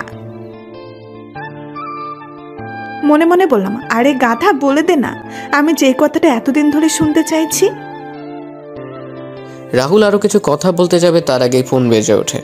রাহুল ফোন রিসিভ করে কিছু বলতে যাবে তার আগে ওপাশ থেকে যা শুনলো তাতে রাহুলের হাত থেকে ফোন মাটিতে পড়ে গেল। তখন সুমি বলে, কি হলো, বসে পড়লে যে? ম্যাডাম কল দিয়েছিল। আর কি? এখন বাসায় না গেলে আমার অবস্থা খারাপ করে দিবে বলেছে। আরে আপু কিছু করবে না, তোমায় ভয় দেখাচ্ছে আপু। না, লেট করা যাবে না। ম্যাডাম রেগে আছে অনেক। তুই বাইকে উঠে পড়। বাসায় গিয়ে আগে ম্যাডামের মেজাজ ঠান্ডা করতে হবে, তা না হলে ম্যাডাম আমার অবস্থা খারাপ করে দিবে। তুমি না বললে আমায় কি বলবে? বেঁচে থাকলে পরে বলবো। তুই তাড়াতাড়ি করে বাইকে ওঠ। উঠছি। সুমি মন খারাপ করে বাইকে উঠে পড়ে। রাহুল বাইক চালাতে শুরু করে। কিছুক্ষণ পর রাহুল বাসায় এসে পৌঁছে যায়। সুমিকে নামিয়ে দিয়ে রাহুল বাইকে গ্যারেজে রেখে সোজা উর্মির দরজার সামনে গিয়ে কড়া নাড়ে। তখন উর্মি বলে, ভেতরে আয়। আমি ভিতরে ঢুকতেই ম্যাডাম আমার সামনে এসে আমার গালে তার হাত দিয়ে 2 বার মালিশ করে দিল। সাথে সাথে 2 হাত দিয়ে আমি আমার গালটা চেপে ধরি। এত জোরে মেরেছে, গালে ব্যথা করছে। আমি আমার হাত দেখলাম, রক্ত লেগে আছে। আমার আর বুঝতে বাকি রইল না ম্যাডামের থাপ্পড়টা এতটা জোরেই মেরেছে যার জন্য আমার ঠোঁট কেটে রক্ত পড়ছে। তখন ম্যাডাম রাগী কণ্ঠে আমায় বলে, তোকে এখানে কেন নিয়ে আসছি আমি? মাথা নিচু করে বললাম, ম্যাডাম আপনার সাথে থাকার জন্য। তাহলে তুই কি করেছিস? আসলে ম্যাডাম ফুপু আর ফুপা আমায় বলল যাওয়ার জন্য, তাই। তোরে আমি কি বললাম আমার মুখের উপর কখনো কথা বলবি না? তাহলে তুই আমার মুখে মুখে তর্ক কেন করছিস? ম্যাডাম ভুল হয়ে গেছে, আমাকে ক্ষমা করে দেন। যা গাড়িতে গিয়ে বস, আমি আসছি। আর শোন, আর যদি এমন ভুল করছিস তাহলে তোর কি হাল করব সেটা আমি নিজেও জানি না। আমি গাড়ির কাছে চলে এলাম। এইদিকে মাথাটাও ঘুরছে। কত জোরে মেরেছে থাপ্পড়টা। কিছুক্ষণ পর উর্মি গাড়িতে এসে বসে। তখন রাহুল বলে, ম্যাডাম কোথায় যাব? তুই গাড়ি চালানো শুরু কর, আমি বললে গাড়ি থামাবি। আচ্ছা ম্যাডাম। রাহুল গাড়ি চালানো শুরু করলো। কিছু দূর যাওয়ার পর উর্মি রাহুলকে একটা বড় শপিং মলের সামনে গাড়ি থামাতে বলে। রাহুল গাড়ি থামিয়ে দরজা খুলে দিল। উর্মি কিছু দূর গিয়ে আবার ফিরে এসে বলে, তুই এখানে থাকবি। আর হ্যাঁ, মনে রাখিস, ছোট লোকের বাচ্চা, আমার এই গাড়ির দাম অনেক। যদি গাড়ির কিছু হয় তাহলে তোর কপালে শনি আছে। জি ম্যাডাম। উর্মি চলে যায় শপিং মলের ভেতরে। কিছুক্ষণ পর উর্মি একটা ব্যাগ হাতে করে নিয়ে বের হয়। গাড়ির কাছে আসতেই রাহুল দরজা খুলে দিল। উর্মি গিয়ে গাড়িতে বসে রাহুল গাড়ি চালানো শুরু করলো। তখন রাহুল বলল, ম্যাডাম এখন কোথায় যাবেন? ফুফুর বাড়িতে। রাহুল তাড়াতাড়ি বাড়ি যাওয়ার জন্য একটা শর্টকাট রাস্তা নিয়ে নিল, যেটা আজকে সুমি দেখিয়ে দিয়েছিল। কলেজে যেতে রাস্তায় যাওয়ার সময় হঠাৎ করে উর্মি রাহুলকে বলে, এই গাড়ি থামা। কেন? আমি হাওয়াই মিঠাই খাবো। ম্যাডাম সন্ধ্যা হয়ে যাচ্ছে আর এই রাস্তা খুব একটা ভালো না। আর একটা কথা বলবি তো আমি তোর গাল লাল করে দিব। চুপচাপ গাড়ি দাঁড় করা। কিন্তু ম্যাডাম। দাঁতে দাঁত চেপে বললাম, গাড়ি থামা বলছি। রাহুল বাধ্য হয়ে গাড়ি দাঁড় করায়। উর্মি তাড়াতাড়ি করে গাড়ি থেকে নেমে হাওয়াই মিঠাইওয়ালার কাছে চলে যায় আর হাওয়াই মিঠাই খাওয়া শুরু করে। রাহুল গাড়ির ভিতরে বসে এক দৃষ্টিতে উর্মির মিঠাই খাওয়া দেখছে। উর্মি পুরো বাচ্চাদের মতো খাচ্ছে। তখনই সেখানে ওই দিনের ছেলেরা চলে আসে। এরা দেখে রাহুল গাড়ি থেকে নেমে উর্মির সামনে গিয়ে দাঁড়ায়। উর্মির তো সেদিকে কোনো খেয়াল নেই, সে তার মতো করে হাওয়াই মিঠাই খেয়েই যাচ্ছে। তখন ছেলেগুলো শীষ বাজিয়ে বাজিয়ে উর্মির সামনে যায়। ছেলেগুলো উর্মির কাছে যাওয়ার আগে রাহুল উর্মির সামনে চলে আসে। তখন ছেলেগুলো বলে, কিরে আজকেও কি তুই এই মেয়েকে নিয়ে যেতে পারবি? শুধু শুধু ঝামেলা করছেন কেন? ঝামেলা কোথায়? তুই চলে যা, আমাদের এই মেয়েকে ভালো লাগছে, আমরা এর সাথে আজকে সারা রাত একটু মজা করব। ছেলেগুলোর কথা শুনে উর্মি খাওয়া থামিয়ে দিয়ে ছেলেটার গালে ঠাস ঠাস করে বসিয়ে দিয়ে বলে, ফকিরের বাচ্চা, তুই আমায় নিয়ে এমন কথা বলার সাহস পেলি কি করে? এই বলে ওই ছেলেটার গালে শরীরের সমস্ত শক্তি দিয়ে আরো একটা থাপ্পড় বসিয়ে দিলাম। আরেকটা ছেলে যখন এগিয়ে আসবে তখন রাহুল ওই ছেলেকে মারা শুরু করলো। কিছুক্ষণ পর আরও কয়েকজন এসে ওই ছেলেদের সাথে যোগ দিল। রাহুল কোনো উপায় না পেয়ে উর্মিকে নিয়ে দৌড়ানো শুরু করলো। দৌড়াতে দৌড়াতে রাহুলরা আর একটা গ্রামে চলে যায়। ওই গ্রামে গিয়ে রাহুলরা একটা মসজিদে আশ্রয় নেয় আর মসজিদের মুয়াজ্জিনকে সব খুলে বলে। মুয়াজ্জিন সব শুনে রাহুল আর উর্মিকে বসতে বলে। তিনি গ্রামের মুরব্বীদের খবর দিলেন। কিছুক্ষণ পর মুরব্বীরা আসলে রাহুল সব কিছু খুলে বলে আর তাদের সাহায্য চায়। তখন মুরব্বীরা রাহুলদের নিয়ে একটা জায়গায় বসেন। তারপর রাহুল আর উর্মিকে নানান প্রশ্ন জিজ্ঞেস করে। রাহুল সব প্রশ্নের উত্তর সঠিক দিলেও উর্মি সব কিছু উত্তর দেয়নি। রাহুল সবাইকে বলে উর্মি তার স্ত্রী, কারণ রাহুল গ্রামের মুরব্বীদের কথা বলার ধরন আগে থেকে জানত। উর্মি তখন রাহুলকে সাথে মুরব্বীদের ও নানানভাবে কটূক্তি করে। তখন মুরব্বীরা সবাই মিলে কাজী রেখে উর্মি আর রাহুলের বিয়ে করিয়ে দিলেন। বিয়ে শেষ হয়ে গেলে রাহুল আর উর্মিকে তাদের গাড়ি পর্যন্ত এগিয়ে দিল রাহুল। সবাইকে বিদায় দিয়ে গাড়িতে উঠে, সাথে উর্মিও গাড়িতে উঠে। রাহুল গাড়ি চালিয়ে কিছু দূর আসার পর উর্মি রাহুলকে গালি দিয়ে বলে, এই চাকরের বাচ্চা চাকর, তোর সাহস হলো কি করে আমায় তোর বউ বলার? এছাড়া কোনো উপায় ছিল না। আমি সবকিছু ঠিক করে নিয়েছিলাম, কিন্তু আপনি সবকিছু ভেস্তে দিলেন। তুই বাড়ির সামান্য চাকর হয়ে আমায় তোর বউ বলবি, সেটা আমি আবার মেনে নেব? তুই ভাবলি কি করে? ম্যাডাম, আপনি গ্রামের মুরব্বীদের কথার মানে বুঝবেন না আর মুরব্বীদের কথার উত্তর দিতে পারবেন না, তাই আমি আপনাকে আমার বউ বলেছি। আপনি যদি আমার সাথে তাল মিলিয়ে কথা বলতেন তাহলে আজকে আপনার সাথে আমার বিয়ে কখনো হতো না। আপনি আপনার জেদ আর ইগোর জন্য আজকের এই পরিস্থিতির সৃষ্টি হয়েছে। আমি এই বিয়ে মানি না, আর না তোকে আমার স্বামী বলেও মানি। আমি কয়েকদিন পরে তোকে ডিভোর্স দিয়ে দিব। আমারও কোনো ইচ্ছে নেই আপনার মতো পাগলের উন্মাদ মেয়েকে বিয়ে করার। কি বললি ছোট লোকের বাচ্চা? হ্যাঁ ঠিক বলেছি। আমাকে পাগল করতে কামড়াইছে যে আপনাকে আমার বিয়ে করতে হবে? ভাগ্য খারাপ আর পরিস্থিতির জন্য আপনাকে বিয়ে করতে হয়েছে। এবার কিন্তু তুই তোর লিমিট ক্রস করছিস। ও আপনি এখন আমায় লিমিট ক্রস করছি বলেছেন? সামান্য কয়েকটা কথা বলতে আপনার লিমিট আমি অতিক্রম করে ফেলেছি? আর আপনি যে আমায় ছোটবেলা থেকে অনেক কথা বলেছেন, তাহলে কি আপনি লিমিট ক্রস করেননি? শুনুন ম্যাডাম, মানুষের আসল পরিচয় তার সৌন্দর্য বা টাকা পয়সা নয়, তার আসল পরিচয় হলো তার ব্যবহার, তার চরিত্র দিয়ে। আপনারা বড় লোকরা মানুষকে বিচার করেন টাকা পয়সা দিয়ে, তাই হয়তো কোনো মানুষ আপনাকে ধোঁকা দিবে সেটা বুঝে উঠতে পারেন না। আপনারা মনে করেন টাকা পয়সা থাকলেই আসল সুখ, কিন্তু ম্যাডাম সেটা সত্যি না। সত্যিটা হলো মানুষের ভালো কাজেই একজন মানুষের আসল শান্তি। আপনি যদি রাতের বেলা ঘুমানোর আগে শুয়ে শুয়ে চিন্তা করেন কালকে কত টাকা ইনকাম করব, কালকে কোথায় কোথায় পার্টি করব, তাহলে হয়তো আপনি ঘুমাতে পারবেন, কিন্তু শান্তির ঘুম ঘুমাতে পারবেন না। আবার আপনি যদি চিন্তা করেন আজকের দিনে আপনি কতজন মানুষের সাথে ভালো ব্যবহার করছেন আর কয়েকজন মানুষকে সাহায্য করেছেন, সেটা মনে হলে আলাদা একটা শান্তি নিজের ভিতর অনুভব করবেন, আর তখনই ঘুমটাও শান্তির হবে। রাহুলের কথাগুলো প্রথমে উর্মি ভালো না লাগলেও পরে কেন জানি রাহুলের বলা কথাগুলো শুনতে ভালো লাগছিল। তখন রাহুল আবার বলে উঠে, ম্যাডাম চিন্তা করবেন না, আজকের বিষয়টা কেউ জানবে না, আর কয়েকদিন পরে আমি ডিভোর্স পেপারে স্বাক্ষর করে আপনাকে দিয়ে দিব। কথা বলতে বলতে রাহুলরা বাসায় চলে আসে। উর্মি গাড়ি থেকে নেমে বাসার ভিতরে চলে যায়। রাহুল গাড়ি পার্কিং করে বাসার ভেতরে প্রবেশ করে। তখন ফুফা বলেন, কোথায় গিয়েছিলি তোরা? ম্যাডাম কি যেন কাজ ছিল, তাই ম্যাডামকে নিয়ে গিয়েছিলাম। সন্ধ্যা পরে কোথাও বের হবে না, গ্রামে সন্ধ্যার পরে কোথাও বের হবে না, গ্রামের পরিবেশ সন্ধ্যার পরেই পাল্টে যায়। আচ্ছা। রাহুল তার রুমে চলে যায়। রাতের খাবার খাওয়ার সময় ফুফু বলেন, উর্মিমা, তোর আমাদের কোনো অসুবিধা হচ্ছে না তো? না ফুফু, আমার কোনো সমস্যা হচ্ছে না। উর্মিমা, তুই চাইলে কালকে সুমির সাথে সুমির কলেজে যেতে পারিস। তাছাড়া রাহুলও সুমিকে নিয়ে সুমির কলেজে যায়। কলেজে গিয়ে তোরও ভালো লাগবে। তোর ফুফু তো তার কাজ নিয়ে বিজি, আমিও আমার অফিস নিয়ে। তুই একা একা বাসায় থাকিস। আপু যাবে না আমার কলেজে, তাই না আপু? আমি তোকে কখন বললাম আমি যাব না কলেজে? তুই না কালকে বললি যাবি না আমার কলেজে।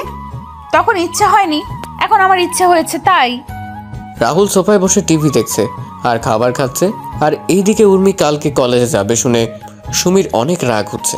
সুমির রাগ হচ্ছে তার বাবার উপর, তিনি কেন উর্মিকে তাদের সাথে কলেজে যেতে বলেছেন। সুমি মন খারাপ করে খাবার নাড়াচাড়া করছে। তখন সুমির মা বলেন, কি রে সুমি, খাচ্ছিস না কেন? খাচ্ছি তো। সুমি, তুই কোনো কিছু নিয়ে টেনশন করেছিস? আস্তে আস্তে করে বললাম, তুই তো আমার আসল টেনশনের কারণ আপু। কালকে কলেজে গিয়ে যে তুই কি করবি সেটা নিয়ে আমি টেনশনে আছি রে বোন। কি রে, কিছু বলছিস না যে? কালকের বাসের জন্য অপেক্ষা করছি। কিসের বাস? সেটা তুমি বুঝবে না। তারপর খাবার শেষ করে যে যার যার রুমে চলে যায়। রাহুলও তার রুমে গিয়ে ঘুমিয়ে পড়ে। পরদিন সকালে রাহুল ঘুম থেকে উঠে সকালে নাস্তা শেষ করে মোবাইলে গেম খেলা শুরু করে। এইদিকে উর্মির আর সুমি সকালে নাস্তা শেষ করে নিজেদের রুমে গিয়ে কলেজে যাওয়ার জন্য রেডি হচ্ছে। কিছুক্ষণ পর উর্মি আর সুমি রেডি হয়ে নিচে আসে আর রাহুলের কোন দিকে নজর নেই। রাহুলের নজর শুধু নিজের মোবাইল স্ক্রিনে।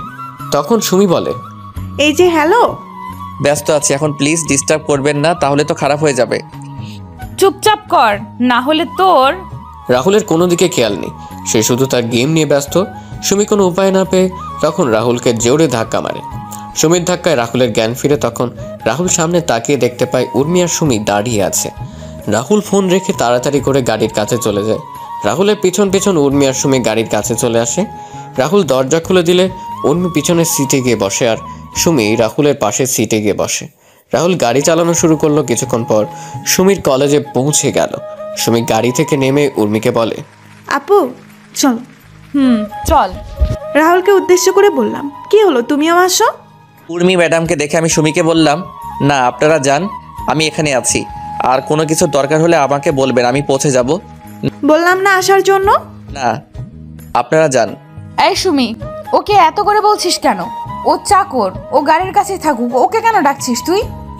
আপু, ও তোদের চাকর, কিন্তু আমাদের জন্য ও আমাদের অতিথি। তাই অন্তত তুই আমার কলেজে ওকে চাকর বা অন্য কিছু না বললে খুশি হব।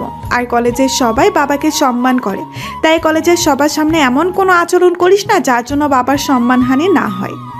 ওর জন্য তোর এত দরদ কিসের? মানুষ হয়ে মানুষের জন্য দরদ থাকাটা কি স্বাভাবিক নয় আপু? দেখ, আমি ওদের কথা শুনে বুঝতে পারলাম এদের যদি থামানো না হয় তাহলে দুই বোনের মাঝে ঝগড়া চুল ছিঁড়াছিঁড়ি হতে পারে। তখন বললাম, আমি গাড়িতে আছি, আপনারা আসুন। আর গাড়িতে গ্যাস নেই, আমি বরং গ্যাস নিয়ে আসি। এই বলে আমি সেখান থেকে চলে এলাম। রাহুল গাড়িতে এসে আবার গেম খেলা শুরু করলো। আর এইদিকে সুমি আর উর্মি ক্যাম্পাসে গিয়ে বসে। সুমি তার বন্ধু আর বান্ধবীদের সাথে উর্মির পরিচয় করিয়ে দিল। তারপর সবাই মিলে কিছুক্ষণ আড্ডা দিয়ে ক্লাসে চলে যায়। সকল ক্লাস শেষ করে সুমিরা আবার আড্ডা দেওয়া শুরু করে। কিছুক্ষণ পর সবাই যার যার বাসায় চলে যায়। সুমি আর উর্মি এসে দেখতে পায় রাহুল গেম খেলছে। তখন সুমি রাহুলের হাত থেকে মোবাইল নিয়ে নেয়। হঠাৎ করে কেউ আমার হাত থেকে মোবাইলটা নিয়ে নিল। খেলার মাঝে এমনটা করলে বলেন তো কেমনটা লাগে? তা আবার যদি প্রিয় গেমস COD হয় তাহলে তো কোনো কথাই নেই। আমি বিরক্ত নিয়ে তাকালাম পাশে। আমি তখন দেখলাম সুমি আর ম্যাডাম দাঁড়িয়ে আছে। আমি গাড়ি থেকে নেমে তাড়াতাড়ি করে গাড়ির দরজা খুলে দিলাম। ওনারা গাড়িতে বসলে আমি আবার গাড়ি চালানো শুরু করলাম। 40 মিনিট পরে সবাই বাসা থেকে এসে পৌঁছে যায়। দুপুরে খাবার খেয়ে যে যার যার রুমে গিয়ে ঘুমিয়ে পড়ে। বিকেলে রাহুলের ঘুম ভাঙলে রাহুল ছাদে গিয়ে দোলনায় শুয়ে পড়ে। রাহুল শুয়ে শুয়ে এক দৃষ্টিতে আকাশের দিকে তাকিয়ে আছে। সুমিদের বাসার ছাদে এলেই খারাপ থাকা মনটা নিমিষেই ভালো হয়ে যায়। পাখির কিচিরমিচির শব্দ মানুষের বাসায় ফেরার মতো করে পাখিরাও ফিরে যাচ্ছে তাদের আসল ঠিকানায়। আর সাথে পাখির কিচিরমিচির শব্দ, ঝাঁকে ঝাঁকে চড়ুই পাখি দেখে মনে হচ্ছে যেন পাখিদের মিলন মেলা। দল বেঁধে উড়ে এসে বসে গাছের ডালপালায়। গাছের প্রতিটি শাখা প্রশাখা ভরে ওঠে চড়ুই পাখিতে, আর তাদের কিচিরমিচির শব্দে মুখর থাকে গোটা এলাকা। সুমিদের পাশে বিদ্যুৎ কেন্দ্রের বাগানে বিকেল হলে সমাবেশ শত শত চড়ুই পাখির। সারাদিন এই স্থানটি ফাঁকা থাকে, তবে বিকেল হলে শুরু হয় পাখিদের আনাগোনা। ঝাঁকে ঝাঁকে চড়ুই পাখি এসে বসতে থাকে পল্লী বিদ্যুৎ সংলগ্ন আশপাশের গাছপালাগুলোতে। সন্ধ্যার আগ মুহূর্ত পর্যন্ত হাজার হাজার পাখি এসে জড়ো হয় এলাকাটিতে। পাখিদের কলকাকলিতে মুখর হয়ে ওঠে পুরো এলাকা। এ সময় এক অপূর্ব পরিবেশের সৃষ্টি হয়। তখনই রাহুল কারো ছাদের আসার শব্দ শুনতে পায়। তখন রাহুল তাকিয়ে দেখে সুমি আর উর্মি ছাদে আসছে। রাহুল সেটা দেখেও না দেখার ভান করে শুয়ে পড়ে। শুয়ে শুয়ে পাখিদের আনাগোনা দেখছে। তখন উর্মি সুমিকে বলে, দেখ কেমন করে শুয়ে আছে। ও শুয়ে আছে, তাতে তোর কি আপু? আমরা এখানে আসছি সেটা কি ও চোখে দেখতে পাচ্ছে না? আচ্ছা আপু, তুই আমায় একটা কথা বলবি? কি কথা বল। রাহুল কি ছোট থেকে আজ পর্যন্ত তোর সাথে কখনো খারাপ ব্যবহার করেছে? তুই রাহুলকে সবার সামনে অনেক বাজেভাবে অপমান করিস, তারপরেও রাহুল তোকে কিছু বলেছে কি? চাকর হয়ে বলবে কি? আপু ও চাকর হলে ও কিন্তু আমাদেরও মানুষ। আচ্ছা আপু, আজকে যদি রাহুল চাকর না হয়ে কোনো ধনী ছেলে হতো আর তুই যদি রাহুলের জায়গায় থাকতি, তাহলে তুই যেভাবে রাহুলকে আঘাত করিস, তাকে অনেক বাজেভাবে সবার সামনে টিজ করিস, সেগুলো রাহুল যদি তোর সাথে করতো তাহলে তুই কি সেগুলো সহ্য করে নিতি? আপু, আমরা যেমন কষ্ট পেলে সেগুলো সহজেই প্রকাশ করতে পারি, কিন্তু রাহুল কষ্টগুলো সহজেই প্রকাশ করতে পারে না। রাহুল তার মনের কষ্টগুলো নিজের মাঝে জমিয়ে রাখে। জানিস তো আপু, মানুষ যখন তার নিজের কষ্টগুলো কারোর সাথে শেয়ার করতে পারে না, তখন আকাশের দিকে তাকিয়ে সেই কষ্টগুলো শেয়ার করে। আপু, তারপরেও যদি তুই চাস তাহলে আমি রাহুলকে এখান থেকে তুলে দিচ্ছি। সুমির কথাগুলো শুনে কেন জানি উর্মির মনে কিছুটা মায়া হলো রাহুলের জন্য। তখন উর্মি রাহুলের চেহারার দিকে তাকালো। আসলে রাহুলের চেহারায় কষ্টের ছাপ। তখন উর্মি মনে মনে বলে, সত্যি তো ওর চেহারায় কষ্টের ছাপ স্পষ্ট। না, আমার ওর সাথে এমনটা করা ঠিক হয়নি। সত্যি তো আমি কষ্ট পেলে আমার কষ্টগুলো বাবা মা বা পরিবারের সাথে শেয়ার করতে পারি, কিন্তু রাহুলের তো কোনো পরিবার নেই যে তার কষ্টগুলো কারোর সাথে শেয়ার করবে। আমার শত অপমান সহ্য করেও আমায় কোনো একটা কটু কথা বলেনি, কিন্তু রাহুলকে দেখলেই কেন জানি অনেক রাগ হয়। নিজের রাগটাকে কেন জানি কন্ট্রোল করতে পারি না। না, সামনে থেকে ওর সাথে আর এমন করব না। এইদিকে সুমি তাকিয়ে দেখতে পায় উর্মি রাহুলের দিকে তাকিয়ে আছে। তখন সুমি উর্মিকে ধাক্কা দিয়ে বলে, আচ্ছা আপু, তুই দাঁড়া, আমি রাহুলকে তুলে দিচ্ছি দোলনা থেকে। সুমিকে আটকিয়ে দিয়ে বললাম, না লাগবে না, চল নিচে চল, ও ওর মতো থাকুক। চলো ফুফু আর ফুফার সাথে কথা বলি গিয়ে। সুমি উর্মির কথা শুনে একটা মুচকি হাসি দিল। উর্মি সুমিকে আর কোনো কথা বলার সুযোগ না দিয়ে নিচে চলে যায়। সন্ধ্যাবেলা রাহুল ছাদ থেকে নেমে নিচে চলে যায়। সন্ধ্যাবেলা সবাই একসাথে বসে নাস্তা করছে, কিন্তু রাহুলকে দেখে মনে হচ্ছে রাহুল কিছু নিয়ে টেনশনে আছে। তখন ফুফু রাহুলকে বললেন, কি রে রাহুল, কি হয়েছে তোর? তুই এত চুপচাপ বসে আছিস যে, আর কাকে কল দিচ্ছিস বারবার? ফুফুর কথা শুনে সবাই রাহুলের দিকে তাকায়। তখন ফুফা রাহুলকে প্রশ্ন করেন, কি রে রাহুল, কি হয়েছে? কিছু সমস্যা হয়েছে কি? ফুপা, মনে হচ্ছে কিছু একটা সমস্যা হয়েছে। কি সমস্যা? বাড়িতে কল দিচ্ছে কিন্তু কেউ কল রিসিভ করছে না, সবার ফোন বন্ধ দেখাচ্ছে। ওরা চিন্তা করিস না, সব ঠিক হয়ে যাবে। সবাই হয়তো কোনো কাজে ব্যস্ত আছে, তাই ফোন ধরছে না। রাহুলের কথা শুনে উর্মি কল দিল তার বাবা মা চাচা চাচির নাম্বারে, কিন্তু সবার ফোন বন্ধ দেখাচ্ছে। তখন উর্মি বলে, ফুফাও তো ঠিকই বলছে, সবার ফোন বন্ধ, আমি এখন কল দিয়েছিলাম। ফুপা, আমার মনে হয় একবার বাড়িতে যাওয়া আমার উচিত হবে। আরে চিন্তা করিস না, রাতে কোনো কাজে ব্যস্ত আছে হয়তো, তাই ধরছে না। আর কালকে কথা হয়েছিল আমার ভাইয়ের সাথে, ভাই বলল আজকে কি যেন একটা বড় ডিল হবে, তাই সবাই ওই কাজে বিজি এখন, তাই হয়তো কল ধরছে না। চিন্তা করিস না, হাতের কাজ শেষ হলে তোদের সাথে যোগাযোগ করবে। আরে তোরা খাওয়া দাওয়া কর শান্তিতে। রাহুলের কেমন জানি টেনশন হচ্ছে। রাহুল একের পর এক কল দিয়ে যাচ্ছে, কিন্তু ফোন বন্ধ আসছে। রাতের খাবার খেয়ে সবাই ঘুমিয়ে পড়ে। পরের দিন সকালে রাহুল সুমিকে নিয়ে কলেজে যায়। কলেজ থেকে ফেরার পথে সুমি রাহুলকে গাড়ি থামানোর জন্য বলে, কি হলো? এভাবে গাড়ি থামানোর মানে কি? তোমার সাথে আমার কথা আছে। তোর মতো পিচ্চির আবার কি কথা? আরে আমার কথা শুনবে না? আমায় রাগাবে? আচ্ছা বল, কি বলবি? I think. তুমি চিন্তা করো। আরে আরে, আমার পুরো কথাটা তো শুনবে। জি বলেন, কি বলবেন? আমি মনে করি আমি তো। রাহুল গাড়ি থামিয়ে বলে। সুমি আর কিছু বলার আগে রাহুলের ফোন বেজে ওঠে। রাহুল সুমিকে থামিয়ে ফোন বের করে দেখতে পায় একটা অপরিচিত নাম্বার থেকে কল আসছে। অপরিচিত নাম্বার দেখে রাহুল কল রিসিভ করেনি, কিন্তু কয়েকবার রিং হওয়ার পর রাহুল ফোন রিসিভ করে বলে, হ্যালো, কে বলেছেন? রাহুলের প্রশ্ন শুনে ওপাশ থেকে কি উত্তর আসলো সেটা শোনা যায়নি, তবে রাহুল যা শুনলো সেটা শুনে রাহুল কিছু বলবে তার শক্তি বোধ হয় রাহুলের শরীরে নেই। কিছু বলার আগে রাহুল যা শুনতে পায় তাতে করে রাহুল মাথায় যেন আকাশ ভেঙে পড়ে। রাহুল মাথায় হাত দিয়ে বসে পড়ে মাটিতে। তখন সুমি রাহুলের কাছে এসে রাহুলের ফোন হাতে নিয়ে বলে, হ্যালো, কে? হ্যালো, কি হলো, কথা বলছেন না যে?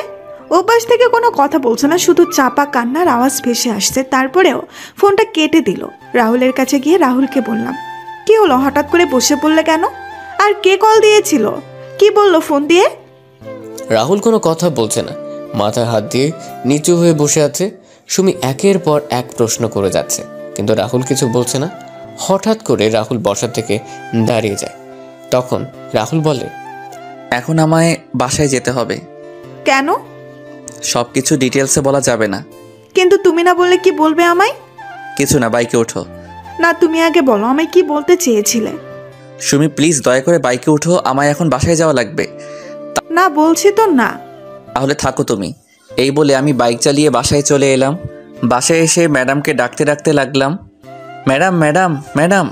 উর্মি রুমে বসে কানে হেডফোন গুঁজে গান শুনছিল, যার কারণে রাহুলের চিৎকার শুনতেও পাচ্ছিল না। তখন রান্নাঘর থেকে ফুফু বের হয়ে এসে বলেন, কি রে রাহুল, এভাবে চিৎকার করছিস কেন? কি হয়েছে তোর? এত কিছু বলার সময় নেই, আমাদের এখন বের হতে হবে। বের হবি মানে? ফুপু পরে সব বলবো। ম্যাডাম কোথায়? উর্মি তো ওর রুমে আছে। রাহুল তাড়াতাড়ি করে সিঁড়ি বেয়ে উর্মির রুমে গিয়ে দরজা নক না করে উর্মির রুমে ঢুকে পড়ে। রাহুল রুমে ঢুকে দেখতে পায় উর্মি কানে হেডফোন লাগিয়ে উল্টো হয়ে শুয়ে আছে। তখন রাহুল গিয়ে উর্মির কান থেকে হেডফোন খুলে দিল। তখন উর্মি বিরক্তিকর ভাব নিয়ে তাকালো। উর্মি রাহুলকে দেখে রেগে বলে, ছোট লোকের বাচ্চা, তোর সাহস হলো কি করে আমার রুমে ঢুকে আবার আমার কান থেকে হেডফোন খুলে নিস? সরি ম্যাডাম, আপনাকে আমি নিচে থেকে অনেক ডাকছিলাম, কিন্তু আপনি শুনতে পাননি, তাই আমি রুমে এসে হেডফোন খুলতে বাধ্য হই। তুই বেশি কথা বলছিস কেন? তোকে কি আমি সাফাই দিতে বলছি? এখন বল কি হয়েছে? আমাদের এখান থেকে বেরোতে হবে। কেন? সেটা গেলেই জানতে পারবেন। আমি যাব না, আমি আরো কয়েকদিন থাকবো এখানে। প্লিজ ম্যাডাম চলুন, আমি আপনার পায়ে পড়ি, প্লিজ ম্যাডাম প্লিজ। চুপচাপ রুম থেকে বের হ বলছি, না হলে তোকে। এবার আর নিজের রাগটা সামলাতে পারলাম না। তখন বললাম, না হলে কি করবি তুই? ছোটবেলা থেকেই তো আমায় অপমান করে আসছিস, আর এখন নতুন কি করবি তুই? ছোট লোকের বাচ্চা, তুই তুই আমায় তুই করে কথা বলছিস? তোকে তো আমি। উর্মি যেই রাহুলকে মারার জন্য হাত তুলল, তখন রাহুল উর্মি গালে ঠাস ঠাস করে দুটো থাপ্পড় দিয়ে দিল। উর্মি থাপ্পড়গুলো খেয়ে অবাক হয়ে রাহুলের দিকে তাকিয়ে আছে। তখন রাহুল বলে, কোনো কথা না বলে চুপচাপ গাড়িতে গিয়ে বসেন। কুত্তার বাচ্চা, তুই আমায় থাপ্পড় মারলি, দেখ আমি তোর কি অবস্থা করি। রাহুল উর্মির হাত ধরে উর্মিকে নিয়ে সিঁড়ি বেয়ে নিচে এসে উর্মিকে গাড়িতে বসিয়ে রাহুলও গাড়িতে বসে পড়ে। রাহুল গাড়ি স্টার্ট দিল। এদিকে রাহুল আর উর্মির যাওয়ার দিকে অবাক হয়ে তাকিয়ে আছেন ফুপু। ফুপুর গোড় কাটে সুমির ধাক্কা দেওয়াতে। তখন সুমি তার মাকে বলে, মা কি হলো, তুমি এখানে কি করছো? রাহুল হঠাৎ করে বাসায় এসে উর্মিকে জোর করে গাড়িতে তুলে নিয়ে চলে গেল।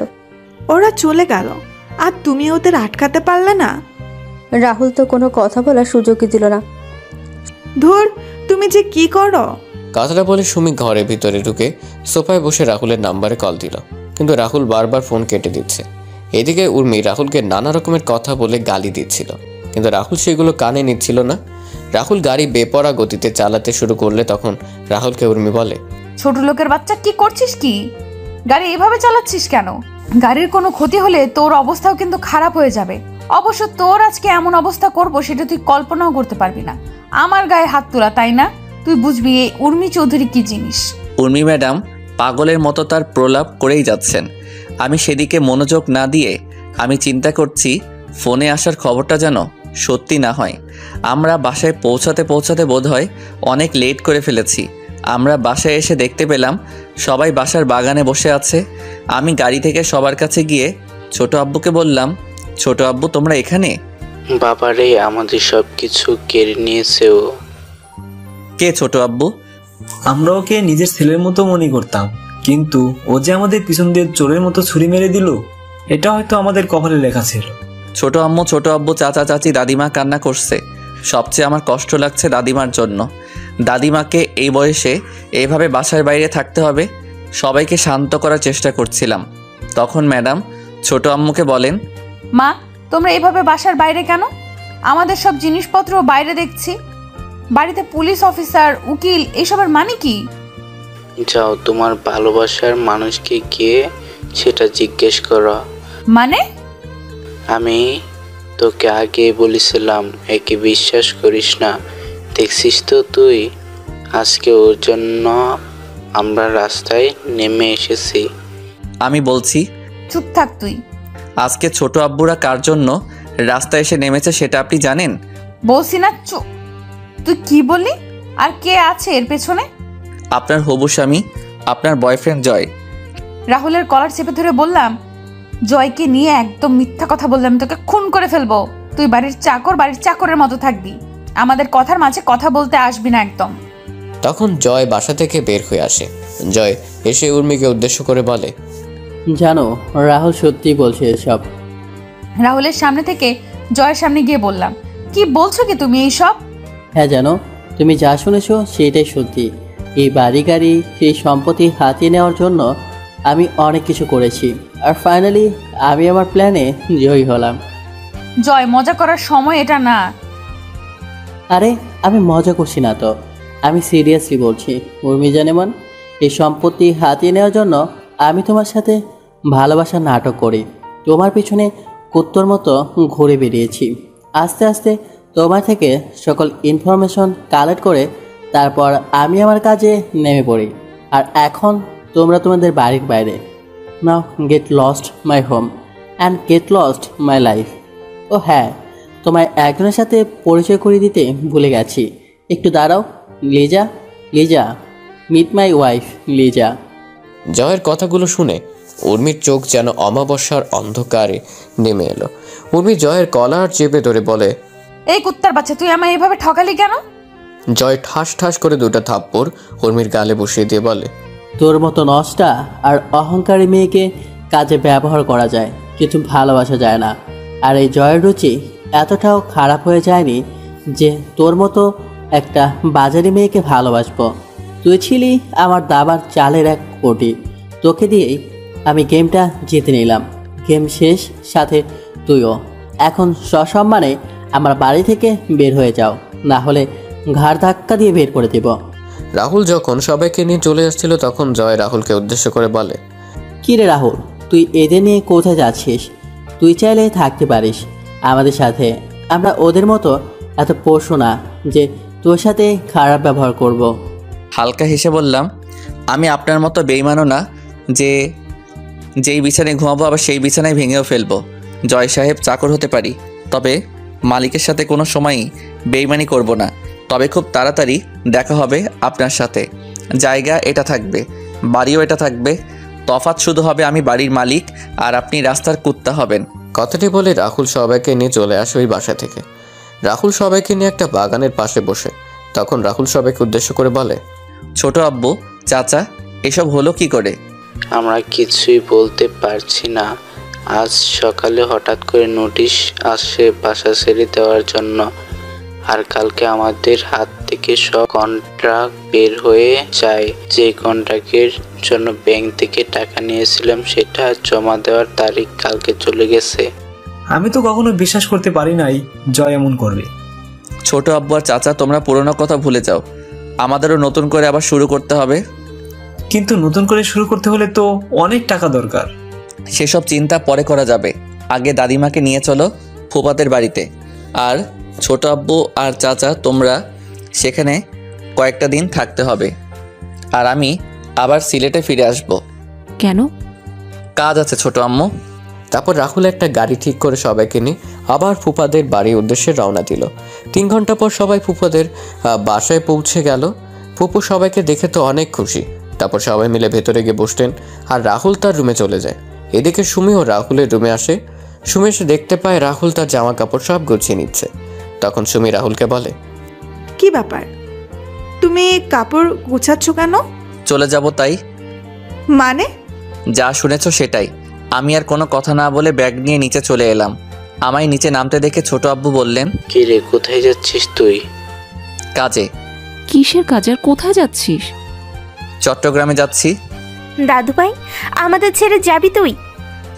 দাদিমা, যদি তোমাদের জন্য ভালো কিছু করতে পারি তাহলে হয়তো ফিরে আসব, না হলে আসা হবে না।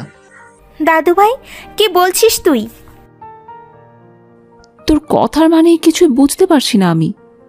কথাগুলো বলে চোখের জল মুছে নিলাম। ছোট আম্মু, তোমরা হয়তো জানো আমি কি বলছি। ভালো থেকো সবাই। আর যদি সৃষ্টিকর্তার কৃপাই হয় আর কিছু করতে পারি তাহলে হয়তো আবার দেখা হবে। দিব এক থাপ্পড়। তুই কি থেকে কি শুনেছিস আর সেটা নিয়ে এসব চিন্তা করছিস? আর এইগুলো চিকিৎসা করলে ভালো হয়ে যায়। তুই এ নিয়ে চিন্তা করিস না, তুই ভালো হয়ে যাবি একদম। হয়তোবা তার উল্টোটা হতে পারে। ছোট আব্বু, চাচা আর চাচি তোমাদের অনেক মনে পড়বে, আর খুব তাড়াতাড়ি তোমাদের সব কিছু আশা করি ফিরিয়ে দিতে পারবো। এখন আসি আমি, ভালো থেকো সবাই। রাহুল কথাটা বলে একবার সবার দিকে তাকিয়ে হাঁটা দিল, কি যেন মনে করে আবার দাঁড়িয়ে পড়ে।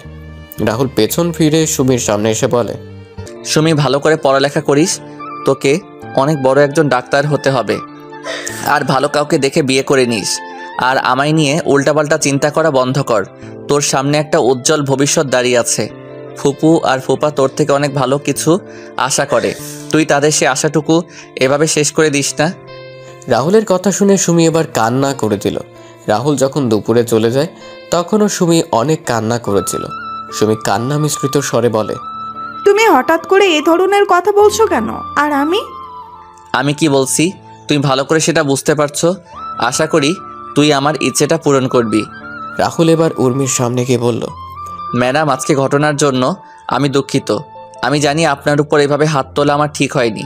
আমি চাইলে সেই থাপ্পড়গুলো আমায় ফিরিয়ে দিতে পারেন, আমি কিছু বলবো না। উর্মি এত সময় সবার কথা শুনছিল আর সবার মুখের দিকে তাকাচ্ছিল। রাহুলের কথা শুনে রাগ হলেও কেন জানি উর্মি আজকে রাহুলের কথাগুলো শুনতে বেশ খারাপ লাগছে। তখন উর্মি বলে, যা, ক্ষমা করে দিলাম। রাহুল বেরিয়ে পড়ে বাসা থেকে। তারপর রাহুল একটা বাসে উঠে পড়ে, লক্ষ্য চট্টগ্রাম যাওয়া। কিছুক্ষণ পর বাস চলা শুরু করলো চট্টগ্রামের উদ্দেশ্যে।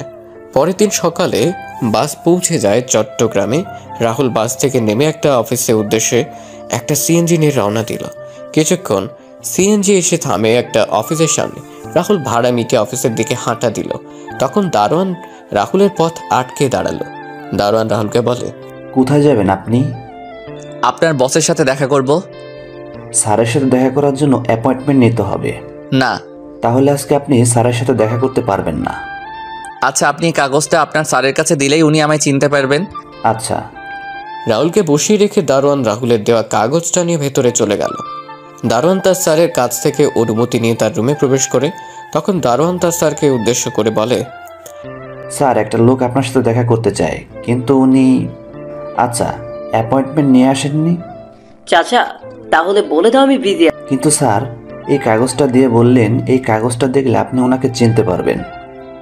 আচ্ছা, দাও দেখি কাগজটা। কাগজটা পড়ে অফিসের বস দারোয়ানকে উদ্দেশ্য করে বলল, চাচা, কোথায় আছেন এখন রাহুল? রাহুলকে এই চিঠিটা যে দিয়ে গেছে সে কোথায় এখন? স্যার, ওনাকে আমি ওয়েটিং রুমে বসিয়ে আসছি। আচ্ছা, চলো। তারপর দারোয়ান আর বস মিলে ওয়েটিং রুমে এসে দেখতে পায় রাহুল বসে আছে। তখন বস রাহুলকে গিয়ে জড়িয়ে ধরে বলে, বন্ধু রাহুল, তুই কেমন আছিস? আমি ভালো আছি রে সুফিয়ান, তুই কেমন আছিস? ভালোই আছে। তোর এমন অবস্থা কেন? চাকরের অবস্থা কেমন হবে আর? আরে শালা, আবারও একই কথা বলিস। তুই কি আর এই কথাগুলো ছাড়া অন্য কথাগুলো বলতে পারিস না? যা সত্যি তাই বললাম। চল আমার রুমে, কতদিন পরে তোর সাথে দেখা। আর দারোয়ান চাচা, তুমি 2টা ঠান্ডা পাঠিয়ে দিও আমার রুমে, বল। আচ্ছা। রাহুল আর সুফিয়ান তার রুমে এসে বসে। কিছুক্ষণ পর অফিসের একটা ছেলে এসে রাহুল আর সুফিয়ানকে ঠান্ডা দিয়ে যায়। সুফিয়ান তখন রাহুলকে বলে, বন্ধু, এবার তোর কি খবর? ভালো আছি, তুই কেমন আছিস? ভালো আছি বন্ধু। আজকের এই ভালো থাকার পেছনে সব অবদান তোর বন্ধু। তুই যদি ওই দিন আমায় সাহায্য না করতে তাহলে আমি কখনো ভালো থাকতে পারতাম না, আর এই পজিশনে আসতেও পারতাম না। আরে শালা, তুই আমার বন্ধু, আমি তোকে সাহায্য করব না তো কাকে করব বল? তোর মতো বন্ধু পাওয়া ভাগ্যের ব্যাপার। মিতু আর নমি কেমন আছে? ভালো আছে ওরা। চল বাসায় চল, আজকে কতদিন পরে একসাথে। আর মিতু তো তোকে দেখলে অনেক খুশি হবে। জানিস, মিতু আর আমি প্রায় তোর কথা বলি। না রে বন্ধু, তোর কাছে কিছু কাজে আসছি, সেটা হয়ে গেলে আমি চলে যাব। শালা, চলে যাবে মানে? পাক্কা কয়েক মাস আমার এখানে থাকবে। 2 বন্ধু মিলে অনেক ঘোরাঘুরি করব। চল বাসায় চল, এখন আর কোনো কথা হবে না। তারপর সুফিয়ান রাহুলকে জোর করে নিয়ে অফিস থেকে বাড়ি চলে যায়। বাসার সামনে গিয়ে রাহুল বেল বাজায়।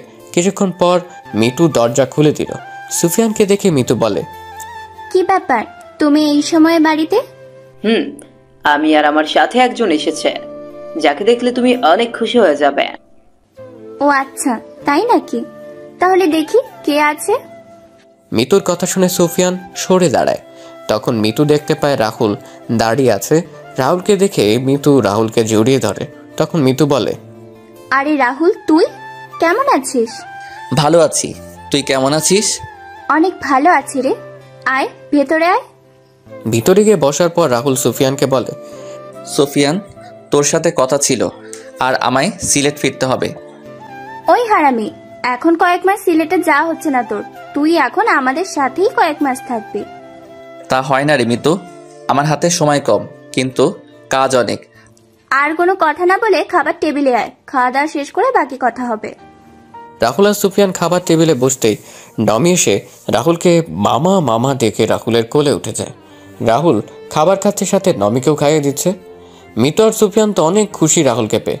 খাওয়া দাওয়া শেষ করে রাহুল নমিকে কোলে নিয়ে সোফায় বসে, সুফিয়ানও এসে রাহুলের পাশে বসে। মিতু তার রান্নাঘরে কাজ শেষ করে এসে রাহুল আর সুফিয়ানের সাথে আড্ডায় অংশ নিল। কিছুক্ষণ পর সুফিয়ান বলল, এখন বল, আগে কি বলতে চাইছিলি? আমার তোর সাহায্যের প্রয়োজন বন্ধু, অনেক ভেবেচিন্তে আমি তোর কাছে এসেছি। কি হয়েছে বলবি তো? আর ও তোকে সাহায্য করবে না, ওর ঘাড় করবে। আরে আমি মানা করেছি কি? তুমি এর মাঝে আমার ঘাড় ধরে টানাটানি শুরু করলে। আচ্ছা বল, তুই কিরকম সাহায্য চাস? শোন তাহলে, সবকিছু খুলে বললাম জয়ের কথাগুলো। ভালো হয়েছে, উর্মির সাথে এমনটাই হওয়ার কথা ছিল। উর্মি তোর সাথে যা করেছে, জয়ের করা কাজগুলো তো কিছুই না, কিন্তু কষ্ট হচ্ছে উর্মির পরিবারের সবার জন্য। ওনারা এইভাবে এই বয়সে বাড়ি ছাড়া হবেন, এর চেয়ে আর খারাপ কিছু কি হতে পারে? তো বন্ধু, এখন আমি কি করতে হবে তুই বল। এই জয়ের কাছ থেকে আমি 1 মিনিটে সবকিছু কেড়ে নিব, তুই শুধু একবার বল। আমায় কিছু টাকা দিবি তুই? ছোট আব্বুকে নতুন একটা ব্যবসায় শুরু করে দিতাম আর কি। এই ছোট ব্যবসায় দিয়ে যদি তারা আগের পর্যায়ে যেতে পারেন তাহলে তো ভালোই হয়। চিন্তা করিস না, আমি তোর সব টাকা 2 বছরের মাঝে পরিশোধ করে দিব। তোর কি মাথা খারাপ হলো রাহুল? তুই কি বলছিস এসব? আরে আজকে যা কিছু আমাদের, তাতে তো তোর অধিকার আছে। আমি ওসব চাই না রে, আমি চাই শুধু ছোট আব্বুরা যেন তাদের আগের অবস্থানে ফিরে যায়। কি? তার জন্য একটা রাস্তা আছে আমার কাছে। কি? আর 10 দিন পরে আমার অফিসে নতুন শাখা খুলছি, তুই সেই শাখার দায়িত্ব নিয়ে নে। নতুন ব্যবসা শুরু করে তুই সুবিধা করতে পারবি না, তাই তুই আমার এই ব্যবসাটার দেখাশোনা কর। আমি তো আর কয়েক মাস পরে দুবাই শিফট হয়ে যাব। আমি দুবাই চলে গেলেও আমার বিজনেসগুলো তো দেখার কেউ নেই। তুই যদি আমার বিজনেসগুলো দেখার দায়িত্ব নিয়ে নিস তাহলে আমি শান্তিতে থাকতে পারবো। কিন্তু আমার তো আর কোনো কথা না, আমরা কয়েক মাস পরে দুবাই চলে যাব, তাই আমরা এখন কয়েকদিন জমে বেশ আড্ডা দিব। আমার কথাটা তো শুনবি তোরা। আর কোনো কথা না, যা রুমে গিয়ে রেস্ট নে। রাতে বের হব সবাই মিলে, 15 দিনের সেই আড্ডাগুলো আবার জমিয়ে তুলতে হবে। এদিকে রাহুল বাসা থেকে চলে আসার পর সবাই মন খারাপ করে বসে আছে। উর্মি একদিক দিয়ে ভালো লাগছে, আর অন্য দিক দিয়ে জয়ের প্রতি রাগ হচ্ছে। উর্মি যদি জয়কে সামনে পেত তাহলে তাকে খুন করে ফেলতো। উর্মি সবার দিকে তাকিয়ে উর্মি তার মাকে উদ্দেশ্য করে বলে, মা, তোমরা সামান্য একটা চাকরের জন্য মন খারাপ করে বসে আছো কেন? উর্মি, তোমাকে আমি কতদিন বলেছি যে রাহুলকে চাকর বলে সম্বোধন করবে না। চাকরকে চাকর বলবো না তো কি বলবো? মারে, এমন করে কেন বলছিস? ছেলেটা তো আমাদের পরিবারের একজন সদস্য। দেখছিস না ছেলেটা আমাদের বিপদে কিভাবে সবার আগে ঝাঁপিয়ে পড়েছে। নিজের ছেলে মেয়ে থাকলে এমন ভাবে কাজ করতো কিনা সেটা আমার সন্দেহ আছে। আরে চাচ্চু, তুমি দেখছো না চাকরের বাচ্চা আমাদের সবাইকে বিপদে ফেলে কি করে পালিয়ে গেছে? আমরা যে ওকে এত বছর খাইয়ে পরিয়ে মানুষ করলাম, তার কোনো প্রতিদান সে কোথায় দিল? সে সবার আগে নিজের কথা চিন্তা করে আমাদের সবাইকে এখানে রেখে এভাবে পালিয়ে গেছে। উর্মি, সেটা তোর ভুল ধারণা। আমার কোনো ভুল ধারণা না, ভুল ধারণা হচ্ছে তোমাদের। তোমরা ওই অনাথের বাচ্চাকে আমাদের বাড়িতে এনে এত বছর খাইয়ে এত বড় করলে, ওরা আমাদের জন্য কি করলো? আপু, তুই কি বলছিস? নিজের লিমিটের ভেতরে থেকে কথা বল। রাহুলকে নিয়ে কোনো কথা বলার অধিকার তোমার নেই। তুই একটা চাকরের জন্য আমার সাথে উঁচু গলায় কথা বলছিস? চাকরের জন্য না, তোমার ব্যবহারের জন্য বলছি। ওই চাকরকে নিয়ে কথা বলছি বলে তোর এত গায়ে লাগছে কেন? তুই আবার এই ছোট লোকটাকে ভালোবাসিস না তো? আবার হ্যাঁ ভালোবাসি, ওই ছোট লোক ওই চাকরকে। তোর কোনো সমস্যা? সামান্য হবে না, তুই একটা চাকরকে ভালোবাসিস? আমি একটা চাকরকে ভালোবাসি বললে তোমার এত সমস্যা? তাহলে তুমি যে একটা বাটপারকে ভালোবাসলে, তাহলে মামা আর মামির সমস্যা হয়নি? সুমি, তুই কিন্তু বেশি কথা বলছিস। তুমি কি করবে? সত্যি কথা বললে সবার গায়ে লাগে। সুমি, তোকে তো। উর্মি যখন সুমিকে মারার জন্য হাত উঠায় তখন ছোট আম্মু উর্মির হাত ধরে ধরে ফেলেন। তারপর ছোট আম্মু উর্মির গালে কষিয়ে একটা থাপ্পড় মারেন। তখন উর্মি বলে, মা তুমি আমায় মারলে? ওই হ্যাঁ, আমি তোকে মারলাম। এই থাপ্পড়টা তোকে অনেক আগেই মারা উচিত ছিল, তাহলে তুই এমন খারাপ বেয়াদব হয়ে উঠতি না। আমার তো মনে হয় জয় তোকে যে কথাগুলো বলেছিল সেগুলো সত্যিই বলেছে। ভাবি, কি বলছো তুমি? না ভাই, ও অনেক খারাপ হয়ে গেছে। আমার মেয়ে বলে ওকে পরিচয় দিতে মনে হয় না। মা চুপ, একদম চুপ। কার জন্য আজকে তুই দাঁড়িয়ে কথা বলছিস জানিস তুই? না, জানিস না। তুই জানবি কি করে? সারা রাত তো বাবা আর মায়ের টাকা পয়সা নষ্ট করায় ব্যস্ত থাকিস। কি বলিস কি? চুপ কর তুই। আজকে তুমি আমায় থামিও না। ও যে এতদিন ছেলেটার সাথে বাজে আচরণ করেছে, তারপর ছেলেটা কোনোদিনও কিছু বলেছে ওকে নিয়ে? আজকে আমার চেয়ে ওই চাকর তোমাদের কাছে বড় হয়ে গেল মা। হ্যাঁ, বড় হয়ে গেল, কারণ ওই ছেলের জন্য তুই এখন আমাদের সামনে দাঁড়িয়ে আছিস। ওই চাকরটা যদি না থাকতো না, তাহলে তুই 6 বছর আগে পৃথিবী থেকে বেঁচে থাকতি না। মানে? তুই যে রাহুলকে চাকর বলে শত অপমান করার পরও রাহুল কেন তোকে কিছু বলে না জানিস? কেন? মনে পড়ে 6 বছর আগের কথা? ছোট আম্মু একটা দীর্ঘ শ্বাস ছেড়ে বলা শুরু করেন, 6 বছর আগে? 6 বছর আগে তুই কলেজ থেকে একদিন ফেরার পথে তুই অ্যাক্সিডেন্ট করিস। অ্যাক্সিডেন্টের সময় 2টা কিডনিতে চাপ পড়ে, আর যার জন্য তোর কিডনিটা ড্যামেজ হয়ে যায়।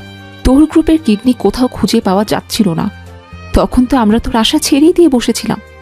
আমাদের কান্নাকাটি দেখে রাহুল একা একা ডাক্তারের সাথে গিয়ে কথা বলে। ডাক্তার রাহুলকে দেখে মানা করে দেয়, কিন্তু রাহুল ডাক্তারের পা ধরে বলে, ডাক্তার, আমার রক্ত আর উর্মির রক্তের গ্রুপ কিন্তু একই।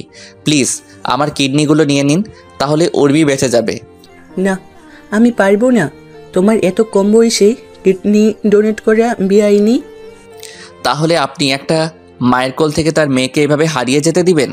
আর তোমার মা বাবা? আমার মতো অনাথের আবার মা বাবা তো উর্মির বাবা। মানে? ডাক্তার, আমি অনাথ। উর্মির বাবা আর মা আমাকে তাদের বাসায় থাকার জায়গা দিয়েছেন। আমায় নিজের ছেলের মতো স্নেহ দিয়ে বড় করেছেন। আমায় কখনো বাবা আর মায়ের অভাব বুঝতে দেননি। এখন আপনি বলেন, আমার কি ওদের মেয়ের জীবন বাঁচানো উচিত না? আমার কোনো কিছুর প্রয়োজন হলে সেটা আমি বলার আগেই আমার জন্য নিয়ে আসেন। জানেন ডাক্তার, ছোট আব্বু আর ছোট আম্মুর বিয়ের কয়েক বছর পর উর্মির জন্ম হয়। উর্মির জন্মের পর চৌধুরী বাড়ির সবাই কী যে খুশি হয় সেটা আপনাকে আমি বলে বোঝাতে পারবো না। আমার যখন তাদের বাসায় আসার 2 বছর হয় তখন আমি জানতে পারি উর্মির মা আর কোনো সন্তান নেননি। সন্তান নিলে হয়তো আমার জন্য তাদের স্নেহ ভালোবাসা কমে যাবে। চৌধুরী বাড়ির সবাইও ছিল একমত, কারণ উর্মি আর আমি ছিলাম চৌধুরী বাড়ির প্রাণ। এখন আপনি বলেন, উর্মির কিছু হলে ওই বাড়ির কেউ সেটা মেনে নিতে পারবে না। আমি মারা গেলে হয়তো কয়েকদিন সবাই কান্না করবে, কিন্তু উর্মির কিছু হয়ে গেলে ওই বাড়ির সবাই চিরদিন কান্না করবে। ওই বাড়ির কেউই অল্প বয়সে তাদের বাড়ির মেয়ে হারানোর যন্ত্রণা সহ্য করতে পারবে না। জানেন ডাক্তার, আমি ছোটবেলায় আমি মায়ের বাবার আদর পাইনি কখনো, এখন পেয়েছি। আমি সেই বাবা আর মাকে কিভাবে নিজের সামনে কষ্ট পেতে দেখতে পারি আপনি বলুন। আপনি যদি আমার কিডনি না নেন তাহলে আমি এখন আপনার চেম্বার থেকে বের হয়ে আত্মহত্যা করা ছাড়া আমার কোনো উপায় থাকবে না। আমি ওই বাড়ির সবাইকে এভাবে কষ্ট পেতে দেখতে পারবো না। আমার আত্মহত্যার একমাত্র কারণ হবে না আপনি। কিন্তু দেখো বাবা, তুমি আমার কথা বুঝতে পারছো না। এটা কখনো সম্ভব না বাবা। আপনি আমার কথা বুঝতে পারছেন না কেন? আপনি কি চাইছেন আমার ছোট আব্বু আর ছোট আম্মু আমার চোখের সামনে এভাবে কষ্ট পাক? আমি সেটা সন্তান হয়ে কিভাবে মেনে নিব? কিন্তু ডাক্তারের পায়ে ধরে বললাম, আমি আপনার পায়ে পড়ি ডাক্তার, আপনি উর্মিকে বাঁচিয়ে দিন। তা না ছাড়া আমার মরা ছাড়া কোনো উপায় থাকবে না। আচ্ছা, আমি দেখছি। তারপর ডাক্তার নার্সকে ডেকে রাহুলের রক্তের গ্রুপ পরীক্ষা করে 1 ব্যাগ রক্ত নিতে বলেন। 2 ঘন্টা পর রাহুলের অপারেশন শুরু হয়। রাহুলকে অ্যানেস্থেশিয়া দেওয়ার পরও রাহুলের পেট যখন কাটা হয় রাহুলের শরীর তখন কেমন যেন খিচে আসছিল। তখন কিডনি বের করা হচ্ছিল। তখন রাহুলের মুখ দিয়ে ফেনা বের হয়ে আসে। রাহুলের কিডনি বের করার জন্য অপারেশন হচ্ছে, আর রাহুল শরীরটা কেমন জানি ঠান্ডা হয়ে আসছিল। তারপর রাহুল হঠাৎ করে অজ্ঞান হয়ে যায়। 3 ঘন্টার অপারেশন শেষে ডাক্তার অপারেশন থিয়েটার থেকে বের হয়। ডাক্তার উর্মির বাবা মা আর চাচার সামনে গিয়ে বলেন, চৌধুরী সাহেব, আপনার মেয়ের অপারেশন হয়ে গেছে, সে এখন বিপদমুক্ত।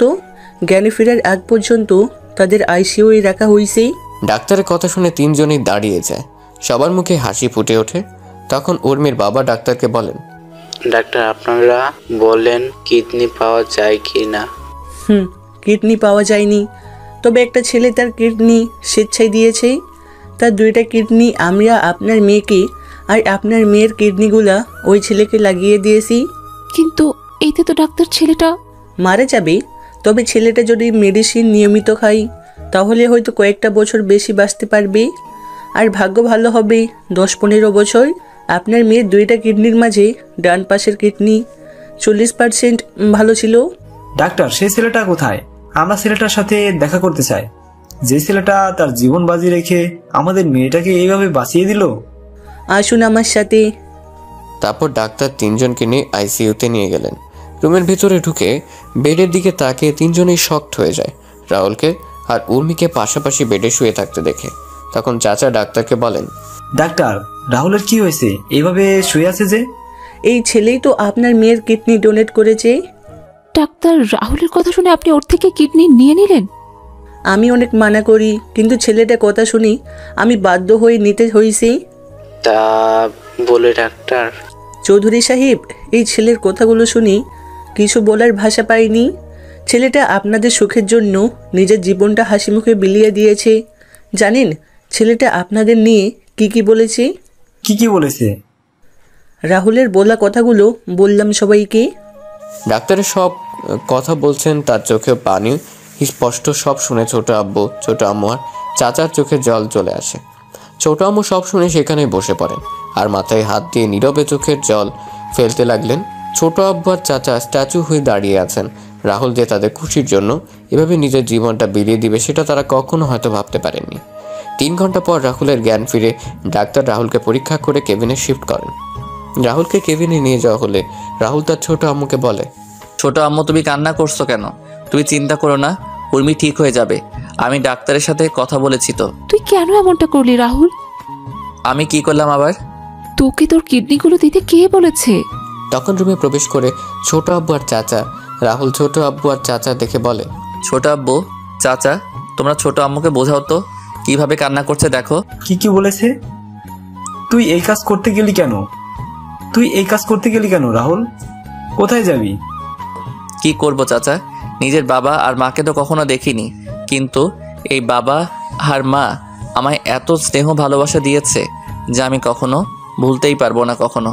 এখন তুমি বলো, এই বাবা আর মাকে নিজের চোখের সামনে কষ্ট পেতে দেখতে পারি কি করে বলো? আমি না হলাম তাদের ছেলে, কিন্তু তাদের মা আর বাবা বলে ডেকেছি তো। ছেলে হয়ে আমি তাদের কখনো কষ্ট পেতে দিব না কখনো। ছোট আম্মু রাহুলের কথা শুনে রাহুলকে জড়িয়ে ধরে চিৎকার দিয়ে কান্না করছেন। রাহুল আর ছোট আম্মু শান্ত করার চেষ্টা করছে। এদিকে ছোট আব্বু আর চাচা চোখের জল মোছায় ব্যস্ত। কিছুক্ষণ পর উর্মির জ্ঞান ফেরার খবর নার্স এসে দিয়ে যায়। তখন রাহুল সবাইকে উর্মির কাছে যাওয়ার জন্য বলে। তখন সবাই উর্মির কাছে যায়। উর্মি জ্ঞান ফেরার পর সবার সাথে কথা বলে। উর্মি আর রাহুল 10 দিন হাসপাতালে ছিল। 10 দিন পরে সকালে রাহুলকে নিয়ে বাসায় যাওয়া হয় আর বিকেলে উর্মিকে বাসায় নিয়ে যাওয়া হয়। উর্মি রাহুলকে হাসপাতালে দেখে কিছুটা অবাক হয়। তখন তার মাকে জিজ্ঞেস করে। তখন তার মা বলেন রাহুল অ্যাক্সিডেন্ট করেছে। উর্মি তার মায়ের কথাটা শুনে কেন জানি মনে হলো তার মা মিথ্যে বলছে। তারপরও উর্মি আর কোনো কথা বলেনি। এভাবে কেটে যায় 2 মাস। রাহুল আর উর্মি এখন পুরোপুরি সুস্থ হয়ে যায়। রাহুলের কিডনি ডোনেট করার কথা দাদিমা আর ফুপা শুনেন ছোট আম্মু আর ছোট আব্বুর থেকে। একদিন রাহুল উর্মি আর তার চাচিকে ছাড়া সবাইকে ডেকে বলে, সবার উদ্দেশ্য আমার একটা কথা বলার আছে। কি কথা? আমি যে উর্মিকে আমার কিডনি ডোনেট করেছি সেটা যেন উর্মি কখনো জানতে না পারে। এত বড় একটা কথা আমরা উর্মির থেকে কেন লুকাবো? আমি বলছি তাই ছোট আম্মু। দাদু ভাই, কি বলছিস তুই? তুই উর্মির এত বড় একটা উপকার করলি, সেটা উর্মি জানবে না? দাদিমা, উর্মির না জানাই ভালো নয় কি? কিছু কথা না হয় অজানায় থাকুক না। আর তারপরও যদি তোমরা চাও উর্মিকে বলতে, তাহলে আমি সেদিনই এই বাড়ি ছেড়ে চিরদিনের মতো চলে যাব। দাদু ভাই। হ্যাঁ দাদিমা, আমি তোমাদের কাছে হাত জোড় করে বলছি, প্লিজ। আচ্ছা, এই কথা কেউ জানবে না, তবু তুই তবুও এই বাড়ি ছেড়ে যাস না। রাহুলকে প্রতিদিন নিয়ম করে মেডিসিন খেতে হতো। রাহুল একদিন মিস করলে সেদিন দাদিমা আর ছোট আম্মু রাহুলকে অনেক বকাঝকা করতো, আর রাহুল কানে হাত দিয়ে বসে থাকতো। এভাবে কেটে যায় 6 বছর। বর্তমান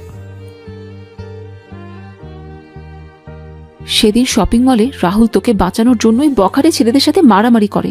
মারামারির এক পর্যায়ে ছেলেগুলো রাহুলের পেটের ডান দিকে ছুরি দিয়ে আঘাত করে। ছুরির সামনের অংশ রাহুলের কিডনিতে গিয়ে সোজা আঘাত করে। রাহুল প্রথমে ব্যথা অনুভব না করলেও পরে ব্যথা অনুভব করে, যার জন্য সেদিন অজ্ঞান হয়ে যায়। রাহুলকে নিয়ে হাসপাতালে যাওয়া হলে ডাক্তার অপারেশন করার পর আমাদের সেদিন কি বলেছিল তুই জানিস? ছোট আম্মুর মুখে এমন কথা শুনে উপস্থিত সবার চোখে জল। উর্মির চোখ দিয়ে জল পড়ছে অনবরত। উর্মির চোখের জল মুছে তার মাকে কান্না মিশ্রিত কণ্ঠে বলে, মা সেদিন তো তোমরা কিছু বলনি, কিন্তু আজকে বলো ডাক্তার সেদিন কি বলেছিল? সেদিন ডাক্তার বলেছিল, দেখুন ছুরির আঘাতটা বেশি গভীর। আমি আপনাদের আগেই বলেছিলাম রাহুলের যদি কোনো আঘাত লাগে পেটের ডান পাশে, তাহলে কিন্তু সেটা রাহুলের জীবনে ঝুঁকিতে চলে যাবে। মেডিসিনের কারণে কিডনির অবস্থা আগের মতোই ছিল, কিন্তু ছুরির আঘাতে রাহুলের কিডনি 40% থেকে 20% কমে আসছে। এখন সে কোন সময় রাহুলের কোনো কিছু হয়ে যেতে পারে। হয়তো রাহুল। ডাক্তার আমার ছেলেটাকে আমার কাছে ফিরিয়ে দিন, যত টাকা লাগবে আমি আপনাকে দিব, তবু আমার ছেলেটাকে আমার কাছে সুস্থ করে দিন। দেখুন এখানে টাকার কথা উঠছে না। রাহুলের গ্রুপের কিডনি কি এতদিনও পাওয়া যায়নি ডাক্তার? দেখুন চৌধুরী সাহেব, রাহুলের কিডনির গ্রুপটা খুব রিয়ার একটা গ্রুপ। আমরা চেষ্টা করে যাচ্ছি, যেটা পাচ্ছি সেটা রাহুলের কিডনি থেকে। সেই কিডনির অবস্থা অনেক খারাপ। এখন রাহুলকে আপনাদের নজরে রাখা উচিত। যত সম্ভব রাহুলকে সব ধরনের সমস্যা থেকে রাহুলকে দূরে রাখতে হবে। তা না হলে রাহুলের হয়তো আমরা চিরকালের মতো হারিয়ে ফেলবো। আমরা সেদিন নিরুপায় হয়ে ডাক্তারের চেম্বার থেকে বের হয়ে আসি। কয়েকদিন পরে রাহুল জানতে পারে তোর জীবনের ঝুঁকি আছে। তখন সেটা তোর বাবাকে জানায়। তো বাবা তোর কথা আর রাহুলের কথা চিন্তা করে তোদের ফুপুর বাসায় পাঠিয়ে দেয়। তুই একটু আগে বললি না রাহুল আমাদের জন্য কি করেছে? রাহুল আমাদের জন্য তোর জন্য নিজের জীবনটা বিলিয়ে দিয়েছে। রাহুল জানতো সে আর এই পৃথিবীতে বেঁচে নেই। সেটা জানার পর নিজের অসুস্থ শরীর নিয়ে বেরিয়ে পড়েছে আমাদের জন্য কিছু করার জন্য। রাহুল এই বয়সে আমাদের জন্য অনেক কিছু করেছে, যা নিজের সন্তানও কখনো করবে না। জানিস তোর এত অপমান সহ্য করেও রাহুল কেন কিছু বলতো না? কেন কেন কিছু বলতো না? কারণ রাহুল ছোট থেকে তোকে পছন্দ করত, সেটা আমরা সবাই জানতাম। রাহুল সেটা আমাদের তোকে বলতে নিষেধ করে। আমরা রাহুলের কথা শুনে অনেক খুশি ছিলাম। আমরা যখন জানতে পারি তখন তুই বিদেশে চলে গেলি, আর তুই যখন দেশে ফিরে এসে বললি তুই জয়কে ভালোবাসিস, সেদিন রাহুলের চোখে জল দেখেছিলাম। আমি তখন রাহুলকে বললাম তার মনের কথা তোকে বলার জন্য। তখন রাহুল বলে, না ছোট আম্মু, উর্মি যখন অন্য কাউকে ভালোবাসে তাকে নিয়ে সে সুখী থাকুক, আমি না হয় তাকে দূর থেকে ভালোবেসে যাব। সব ভালোবাসা পূর্ণতা পায় না ছোট আম্মু। কথাগুলো বলেই ছোট আম্মু দীর্ঘ একটি নিঃশ্বাস নিলেন।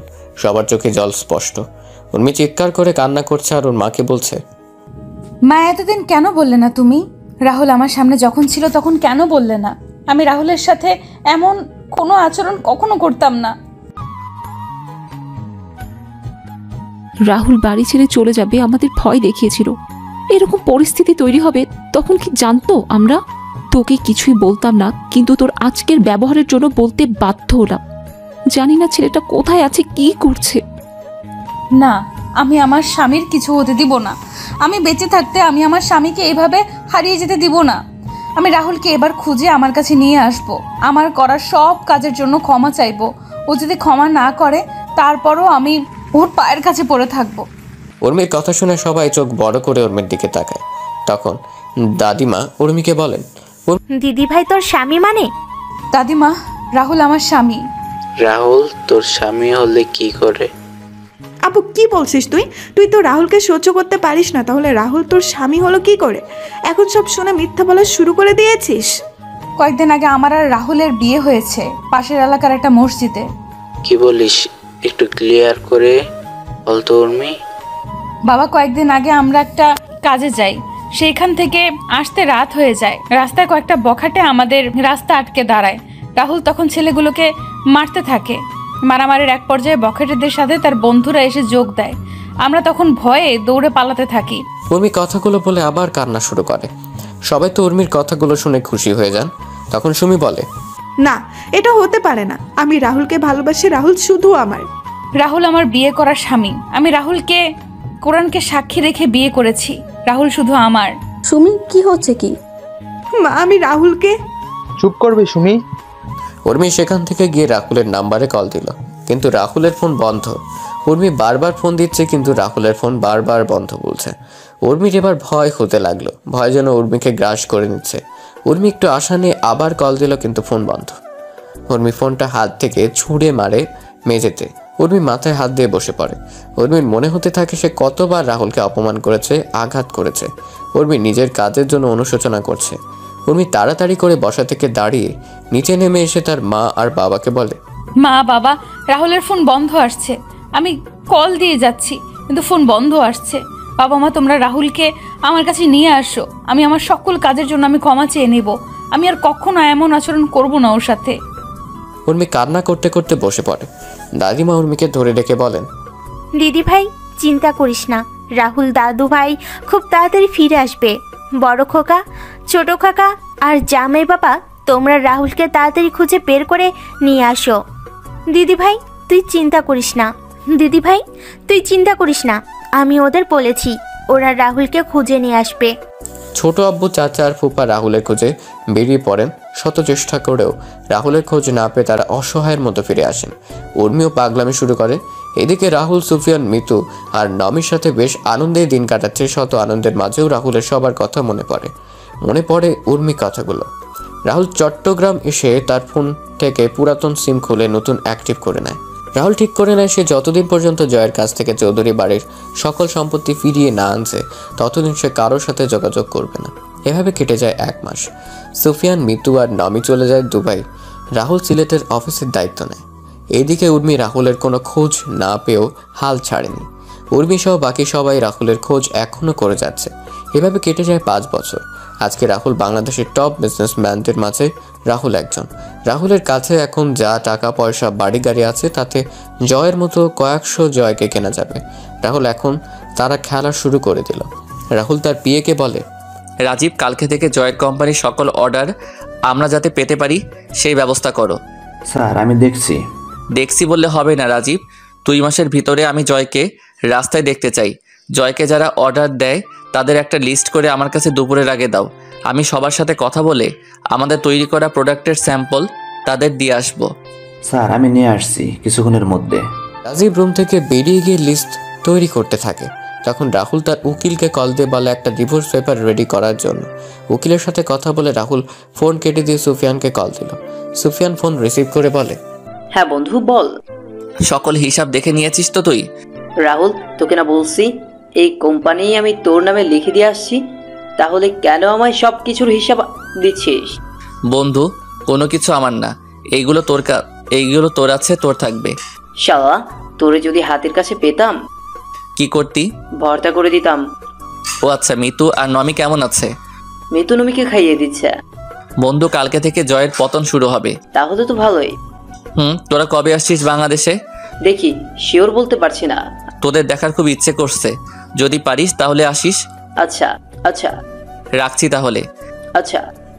রাহুল ফোনটা রেখে ক্যান্টিনে চলে যায়। রাহুল ক্যান্টিন থেকে খাওয়া দাওয়া করে আবার কাজ করতে থাকে। রাহুল কাজ করছিল, তখন রাজীব রুমে আসে আর বলে, স্যার, এই যে লিস্টগুলো দেখে বুঝতে পারলাম বেশিরভাগ অর্ডার দুবাই থেকে এসেছে, আর কয়েকটা অর্ডার ইন্ডিয়া থেকে।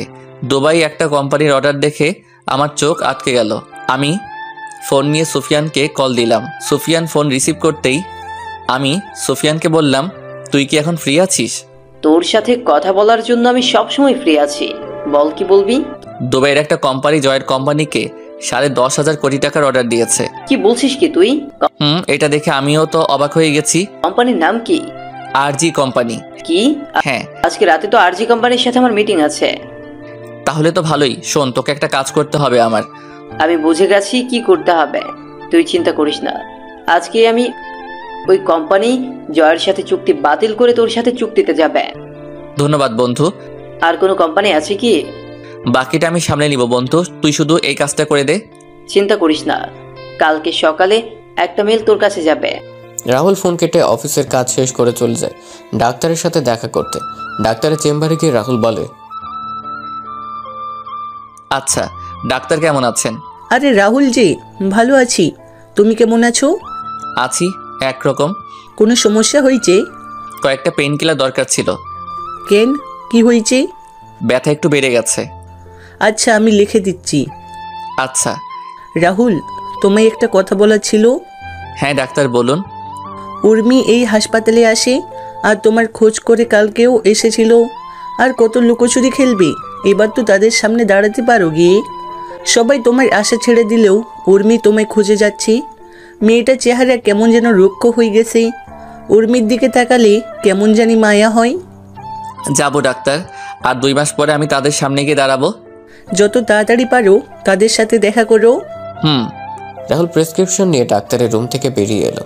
রাহুল একটা দোকান থেকে মেডিসিন কিনে গাড়িতে উঠতে যাবে, তখন রাহুল কারোর সাথে ধাক্কা লাগে। রাহুল তাকিয়ে দেখতে পায় একটা মেয়ে। রাহুল ভালো করে তাকিয়ে দেখলো এটা সুমি। রাহুল সরি বলে সেখান থেকে চলে আসছিল, তখন লোকটাকে আমি সরি বলতে যাব, তখন তাকিয়ে দেখলাম কেমন জানি পরিচিত মনে হচ্ছিল। আমি একটু ভালো করে লোকটার পা থেকে মাথা পর্যন্ত খেয়াল করলাম। লোকটাকে দেখে রাহুলের মতো মনে হচ্ছিল। আমি তখন বললাম, রাহুল, এই রাহুল। আমি সুমির কথার কোনো উত্তর না দিয়ে আমি আমার গাড়ির কাছে চলে এলাম, আর মেয়েটা পিছন থেকে আমায় ডাকছে আর আমার পিছন পিছন আসছে। রাহুল দাঁড়াও, রাহুল একটিবার দাঁড়াও প্লিজ রাহুল। আমি তাড়াতাড়ি করে গাড়িতে উঠে গাড়ি স্টার্ট দিয়ে সেখান থেকে চলে এলাম। আমি আমার মনের সুখে গাড়ি চালাচ্ছিলাম, তখন খেয়াল করলাম একটা গাড়ি আমায় ফলো করছে। আমি গাড়িটার দিকে একটু ভালো করে তাকিয়ে দেখলাম গাড়িটা সুমির গাড়ি। আমি তাড়াতাড়ি করে গাড়ির স্পিড বাড়িয়ে দিলাম।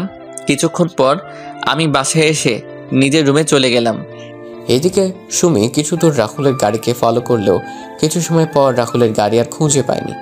সুমি বাসায় ফিরে উর্মিকে ডাকতে শুরু করে, উর্মি আপু, উর্মি আপু, আপু কোথায় তুই? সুমির চিৎকার শুনে সবাই ড্রয়িং রুমে চলে আসে। উর্মি নিচে এসে সুমিকে বলে, কি রে, তুই এত চিৎকার করছিস কেন? আপু আজকে আমায় নাচতে ইচ্ছে করেছে। তুই এই কথা বলার জন্য চিৎকার দিয়ে বাড়ি মাথায় তুলে নিয়েছিস? আরে আপু, আমি আজকে তোকে যা বলবো সেটা শুনে তুইও নাচতে শুরু করবি আর বাড়ি মাথায় তুলে নিবি। সুমি, কি বলবি সেটা বল, এত হেয়ালি করছিস কেন? আমি আজকে হাসপাতাল থেকে ফেরার পথে একজনের সাথে আমার দেখা হয়েছে। তার নাম শুনলে তোমরাও চমকে যাবে। আরে বলবি তো, কার সাথে দেখা হয়েছে? আমার ছেলে মানে? সুমি, কাকে দেখে এসে এত লাফাচ্ছিস? তোমার ছেলেকে দেখে বড় মামি। কাকে দেখেছিস একটু ক্লিয়ার করে বলবি? হাসপাতাল থেকে আমি ফেরার সময় দাদিমার মেডিসিন কেনার জন্য আমি একটা ফার্মেসিতে যাই। মেডিসিন কিনে আমি যখন বের হতে যাব তখন আমি রাহুলকে দেখতে পাই। কি? হ্যাঁ আপু, জানিস আমি পেছন থেকে অনেকবার ডাকলাম কিন্তু রাহুল একবারও পেছনে তাকায়নি। আমি গাড়ি নিয়ে রাহুলের গাড়ির পেছনে, কিন্তু রাহুল হয়তো সেটা বুঝতে পেরে গাড়ির স্পিড বাড়িয়ে কোথায় হারিয়ে যায়। কি বলছিস কি? আমার ছেলে এখনো? সুমি, তুই সত্যি বলছিস তো না মজা করছিস? আপু এই দেখ, আমি ফার্মেসি থেকে রাহুলের গাড়ি ওঠার ভিডিও করেছি। সবাই ভিডিওতে স্পষ্ট দেখতে পায় রাহুলকে। ভিডিওতে রাহুলকে দেখতে পেয়ে সবাই অনেক খুশি হয়, কিন্তু হঠাৎ করে সবাইকে এড়িয়ে যাওয়ার কারণটা কেউ বুঝতে পারছে না। উর্মি তো রাহুলকে আবার এই সিলেট শহরে দেখতে পারবে সেটা কখনো চিন্তাও করেনি। এদিকে রাহুল ফ্রেশ হয়ে এসে বুয়ার রান্না করে রেখে যাওয়া খাবার খেয়ে গাড়ি নিয়ে বেরিয়ে পড়ে। জয়কে অর্ডার দেওয়া কোম্পানিগুলোর মালিকদের সাথে এক এক করে দেখা করতে থাকে। অনেকেই রাহুলের তৈরি করা স্যাম্পল দেখে রাজি হয়ে যায়, আর অনেক প্রথমে রাজি না হলে রাহুল অনেক কষ্ট করে রাজি করায়। রাহুল রাতে ক্লান্ত হয়ে বাসায় ফিরে ফ্রেশ হয়ে বিছানায় শোয়া মাত্রই রাহুলের ফোন বেজে ওঠে। রাহুল ফোন হাতে নিয়ে দেখতে পায় সুফিয়ানের ফোন। রাহুল রিসিভ করতেই সুফিয়ান বলে, কি রে, ঘুমিয়ে পড়েছি? না, সবার সাথে কথা বলে রাজি করিয়ে একটু আগে বাসায় আসলাম। তোর ওই দিকের খবর কি? কাজ হয়ে গেছে, কালকে সকালে তোর সাথে কথা বলবে। ধন্যবাদ বন্ধু। তোর ধন্যবাদ তোর কাছে রাখ। তোর বউয়ের হাতের রান্না একদিন খাইয়ে দিস, তাহলেই হয়ে যাবে। বউ? বউ আমার কপালে নাই। ধুর শালা, ঘুমা, কালকে সকালে কথা হবে। আচ্ছা, শুভরাত্রি। রাহুল খাবার খেয়ে ঘুমিয়ে পড়ে। পরের দিন সকালে রাহুল ঘুম থেকে উঠে দেখতে পায় তার জিমেল অ্যাকাউন্টে একটা মেইল এসেছে। রাহুল মেইলটা পড়ে অনেক খুশি হয়। তারপর রাহুল অফিসে এসে তার পিএ রাজীবকে বলে, রাজীব, অফিসের সকল স্টাফদের 20 মিনিটের ভিতরে আমাদের মিটিং রুমে দেখতে চাই। তাদের সাথে আমার কিছু গুরুত্বপূর্ণ কথা আছে। আচ্ছা স্যার। কিছুক্ষণ রাজীব এসে রাহুলকে নিয়ে যায় মিটিং রুমে। রাহুল সবার সাথে কৌশল বিনিময় করে রাহুল সবাইকে উদ্দেশ্য করে বলে, দুবাইয়ের একটা কোম্পানি সহ আমাদের দেশের কয়েকটা কোম্পানি আমাদের তৈরি প্রোডাক্টগুলো দেখে বেশ পছন্দ করেছে। প্রত্যেক কোম্পানি প্রথম অবস্থায় 3,500 প্রোডাক্ট অর্ডার করছে আর সময় দিয়েছে 1 মাস। আমি জানি 1 মাসে কখনো সম্ভব না, তবুও আমরা সবাই একসাথে কাঁধে কাঁধ মিলিয়ে এই সুযোগটাকে কাজে লাগিয়ে প্রমাণ করে দিব আমরাও পারি। সবার বেতন ডাবল করে দিব, আর যারা ওভারটাইম কাজ করবে তারাও ওভার কাজের জন্য বোনাস পাবেন। যে করে হোক আমাদের জয় গ্রুপ ও কোম্পানিকে পথে নিয়ে আসবো। আমি অফিসে জয়েন করার পর আমার কষ্টের কথাগুলো আপনার সাথে শেয়ার করেছি, কারণ আপনারা সবাই হলেন আমার আরেকটা পরিবার। এখন আপনারা যদি আমায় সহযোগিতা করেন তাহলে ওই জয়কে ওর পাপের শাস্তি দিতে পারবো। এখন বাকিটুকু আপনাদের ইচ্ছা। তখন সবাই মিলে একসাথে বলে ওঠে, স্যার আমরা আমাদের নিজেদের সবটা দিয়ে কাজ করে যাব। স্যার আমরা আপনার সাথে আছি সব সময় এবং থাকবো। ধন্যবাদ আপনাদের, সত্যি আমি আপনাদের কাছে কৃতজ্ঞ। আপনারা তাহলে কাজ শুরু করে দিন। এদিকে জয় জানতে পারে তার সকল অর্ডার ক্যান্সেল হয়ে গেছে এবং অর্ডারগুলো আর চৌধুরী নামে একটা কোম্পানিকে দেওয়া হয়েছে। জয় সব শুনে চিৎকার করে বলে, না না, এটা হতে পারে না। আমি যদি অর্ডারগুলো না পাই তাহলে আমায় রাস্তায় নামতে হবে। ব্যাংক থেকে নেওয়ার ঋণ যদি পরিশোধ করতে না পারি তাহলে আমার সব কিছু শেষ হয়ে যাবে। জয় যখন অফিস থেকে বের হয়ে যাবে তখন তার কোম্পানির শ্রমিকরা এসে জয়কে বলে তাদের বেতন দেওয়ার জন্য। 3 মাসের দেওয়ার জন্য আর ফ্যাক্টরি কয়েকটা মেশিন নষ্ট হয়ে গেছে। কিসের বেতন? তোদের কোনো বেতন এখন দেওয়া যাবে না। চুপচাপ গিয়ে কাজ কর, নাহলে সব কটাকে বের করে দেব। মেশিনগুলো নিজেরা ঠিক কর গিয়ে। তখন শ্রমিকরা বলে যদি বেতন না দেওয়া হয় তাহলে তারা আর চৌধুরী কোম্পানি কাজ করবে। শ্রমিকদের কথা শুনে জয়ের লোকেরা রেগে গিয়ে লাঠি হাতে শ্রমিকদের উপর হামলা করে। এইদিকে রাহুল তার অফিস থেকে সবকিছু বসে দেখছে আর হাসছে। এভাবে কেটে যায় 2 মাস। রাহুল সকল কোম্পানির অর্ডারগুলো সঠিক সময়ে পূরণ করতে পেরেছে। রাহুল তার অর্জিত টাকা থেকে তার কোম্পানির স্টাফদের ডাবল বেতন সহ বোনাস প্রদান করে কোম্পানির সবাই অনেক খুশি আজকে। এদিকে ব্যাংক জয়ের সবকিছু বাজেয়াপ্ত করে নিলামে তুলে। জয় চুপচাপ বসে আছে এক কোণে। জয় অনেক চেষ্টা করেছিল আর চৌধুরীর সাথে দেখা করার জন্য, কিন্তু পারেনি, তাই জয় বসে আছে। নিলামে জয় সম্পত্তি অনেক বিজনেসম্যান কেনার জন্য বসে আছে। নিলাম শুরু হলে একজন করে তাদের বাজেট অনুযায়ী দাম বলছে। নিলামের শেষ পর্যায়ে এসে রাহুল বলে ওঠে, 80 কোটি টাকা। 80 কোটি টাকা শুনে সবাই পেছনে তাকিয়ে দেখতে পায় রাহুলকে। সবাই অবাক হয়ে তাকিয়ে আছে। তখন নিলাম কর্মী মাইকে ঘোষণা করে জয়ের সম্পত্তি 80 কোটি টাকায় বিক্রি করে দেন। রাহুল টাকা পরিশোধ করে কাগজ বুঝে নিয়ে যখন চলে যাবে তখন জয় রাহুলের সামনে এসে বলে, কে তুই? 40 কোটি টাকার সম্পত্তি তুই 80 কোটি টাকা দিয়ে কিনে নিলি? তখন রাজীব পাশ থেকে বলে ওঠে, উনি হচ্ছেন বাংলাদেশের টপ বিজনেসম্যান রাহুল চৌধুরী। কি? তার মানে তুই আমায় এইভাবে রাস্তায় নামিয়ে নিয়ে এসেছিস? রাস্তার কুত্তাকে তো রাস্তাতেই সুন্দর বানায়। তুই কি বললি? তুই যেভাবে আমার ছোট আব্বুর কাছ থেকে ওনার সম্পত্তি হাতিয়ে নিয়েছিলি ঠিক তেমনি আমি সেই সম্পত্তিগুলো তোর কাছ থেকে নিয়ে নিলাম। আমি অবশ্য তোর মতো বেইমানি করে নেইনি, আমি লিগেলি নিয়েছি সব। ছোট আব্বু মানে? আর কে তুই? তোকে তো চেনা চেনা মনে হচ্ছে। মনে আছে এই বাড়িতে এই জায়গায় দাঁড়িয়ে তোকে আমি কি বলেছিলাম? কি বলেছিলি?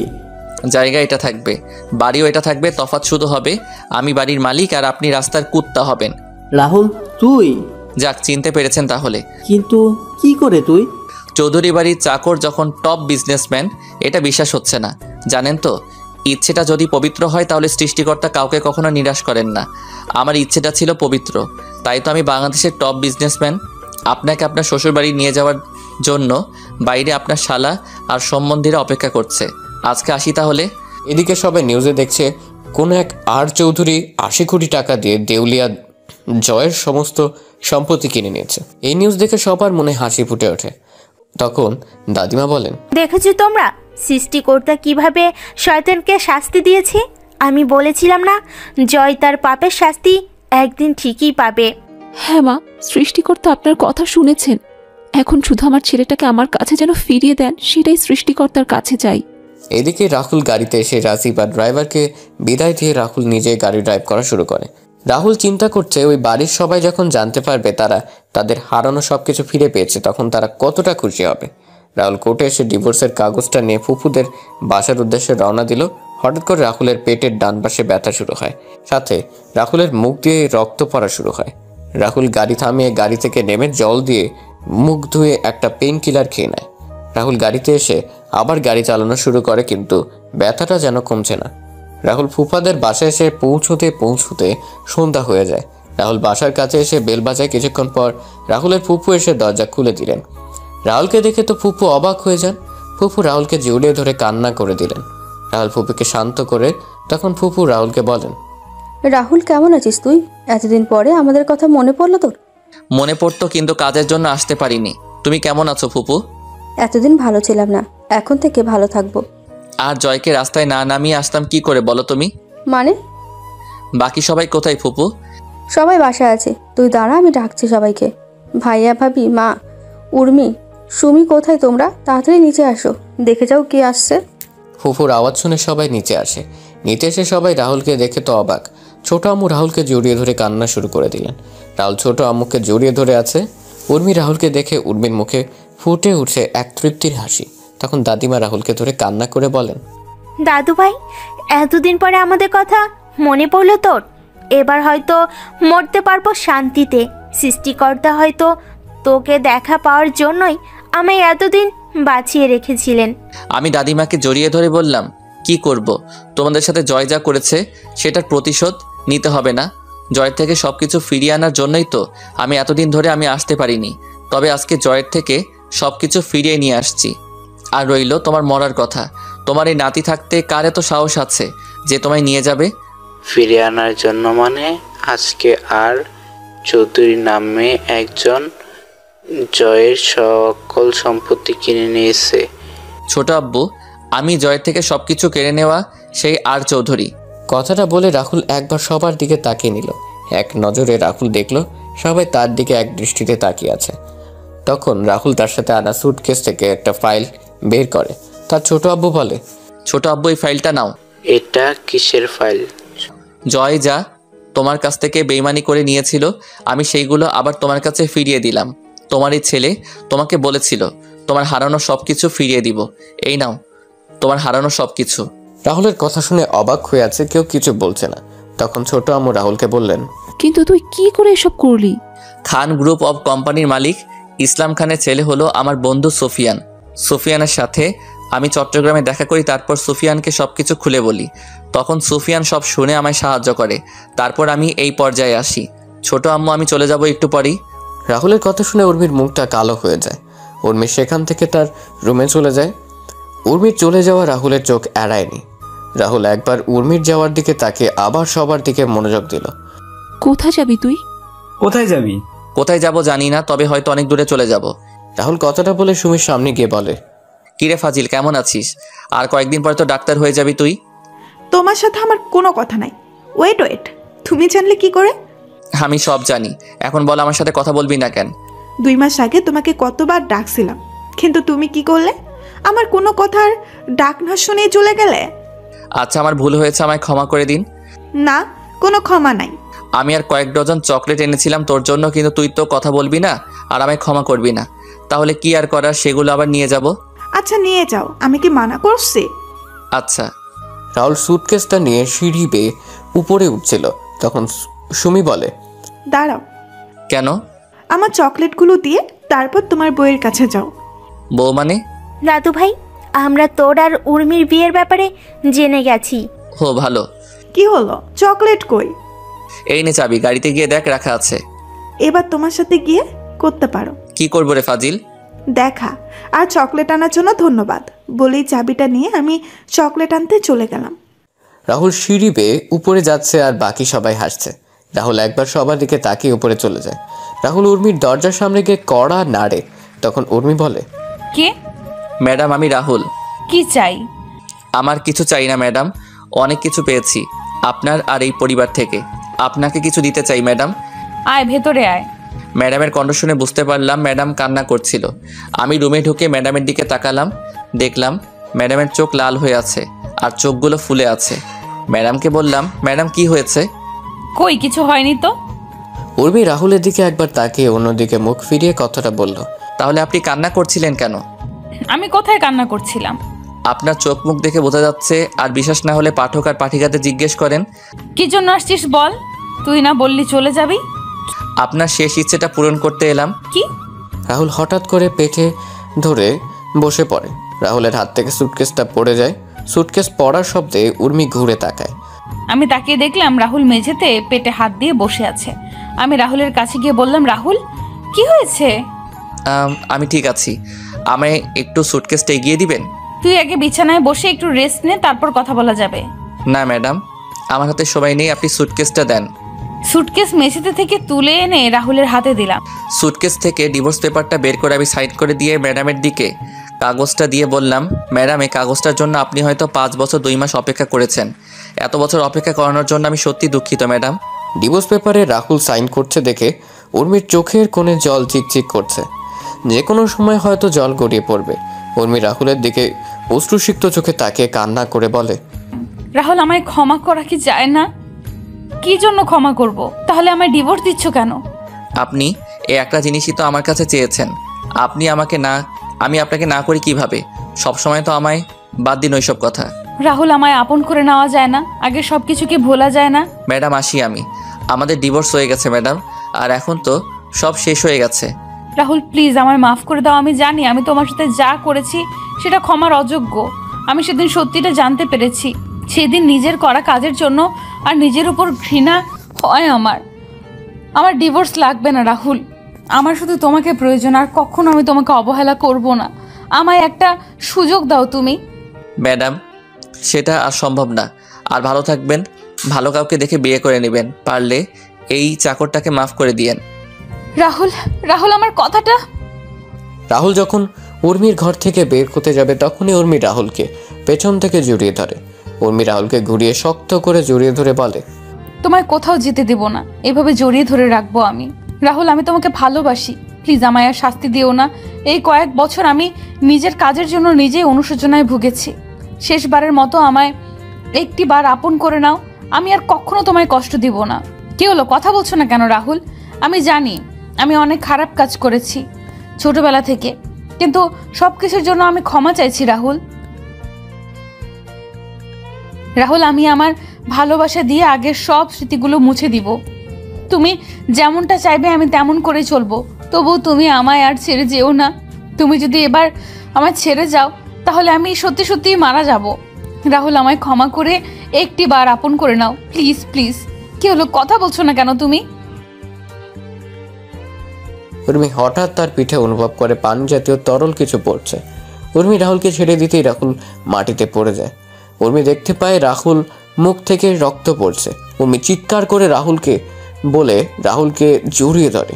উর্মি তাড়াতাড়ি করে জল নিয়ে এসে রাহুলের চোখে মুখে দিতে থাকে।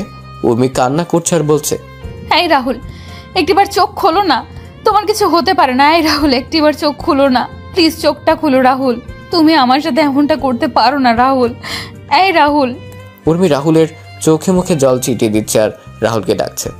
হঠাৎ করে রাহুল চোখে খুলে তাকায়।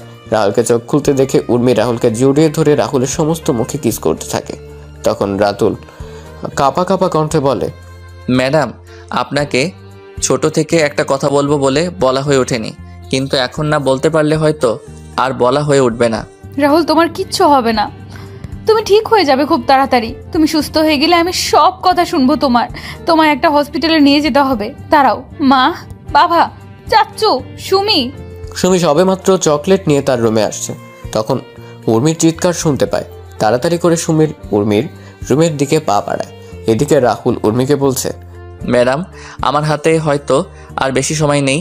আমি না আপনাকে সেই ছোট থেকে পছন্দ করতাম, আর কবে আপনাকে ভালোবেসে ফেলেছি সেটা নিজেই বুঝতে পারিনি। আপনার সাথে যখন কথা বলতে চেতাম তখন আপনি আমার সাথে অনেক রেগে কথা বলতেন, দুর্ব্যবহার করতেন। আচ্ছা আপনি কি একবারও বুঝতে পারেননি আপনার শত অপমান আঘাত করার পর আমি কেন আপনার সামনে যেতাম? আপনি যখন আমায় অপমান করতেন, আঘাত করতেন, তখন আমি কিছু বলতাম না, কারণ আমি আপনাকে ভালোবাসি। আপনার এমন আচরণে আমি অনেক কষ্ট পেতাম, কিন্তু সেগুলো প্রকাশ করতাম না। আচ্ছা ম্যাডাম, আমি চাকর বলি কি আপনার ভালোবাসা পাওয়ার অযোগ্য? সত্যি কি আপনি বুঝতে পারেননি আমার ভালোবাসা? রাহুল কথাগুলো বলছিল আর চোখ দিয়ে জল পড়ছিল। রাহুলের চোখগুলো ঝাপসা হয়ে আসছে। উর্মি রাহুলকে জড়িয়ে ধরে কান্না করে বলে, ভালোবাসি তো আমি তোমায়, অনেক ভালোবাসি Rahul. I love you Rahul, love you very much. চোখগুলো বন্ধ হয়ে আসছে। আমি ম্যাডামের দিকে তাকিয়ে আছি, তখন ম্যাডাম আবার বলেন, এই রাহুল কথা বলো না, ভালোবাসি তো আমি তোকে, তুই শুনতে পারছিস না? আমায় ক্ষমা করে দিয়ে আপন করে নিবি না, বল। আরে ম্যাডাম আপনি কি করছেন? আমার জন্য আপনাকে কান্না করার শোভা পায় না। দেখুন না ম্যাডাম, এই পৃথিবীতে এসেছিলাম অনাথ হয়ে, এখন যাচ্ছি অনাথ হয়ে, আর ক্ষমা তো আপনার কাছে চাওয়া উচিত আমার। আচ্ছা আমি আসি এবার ম্যাডাম। তখন সুমি রুমে এসে দেখতে পায় উর্মি মাটিতে বসে রাহুলকে জড়িয়ে ধরে কান্না করছে।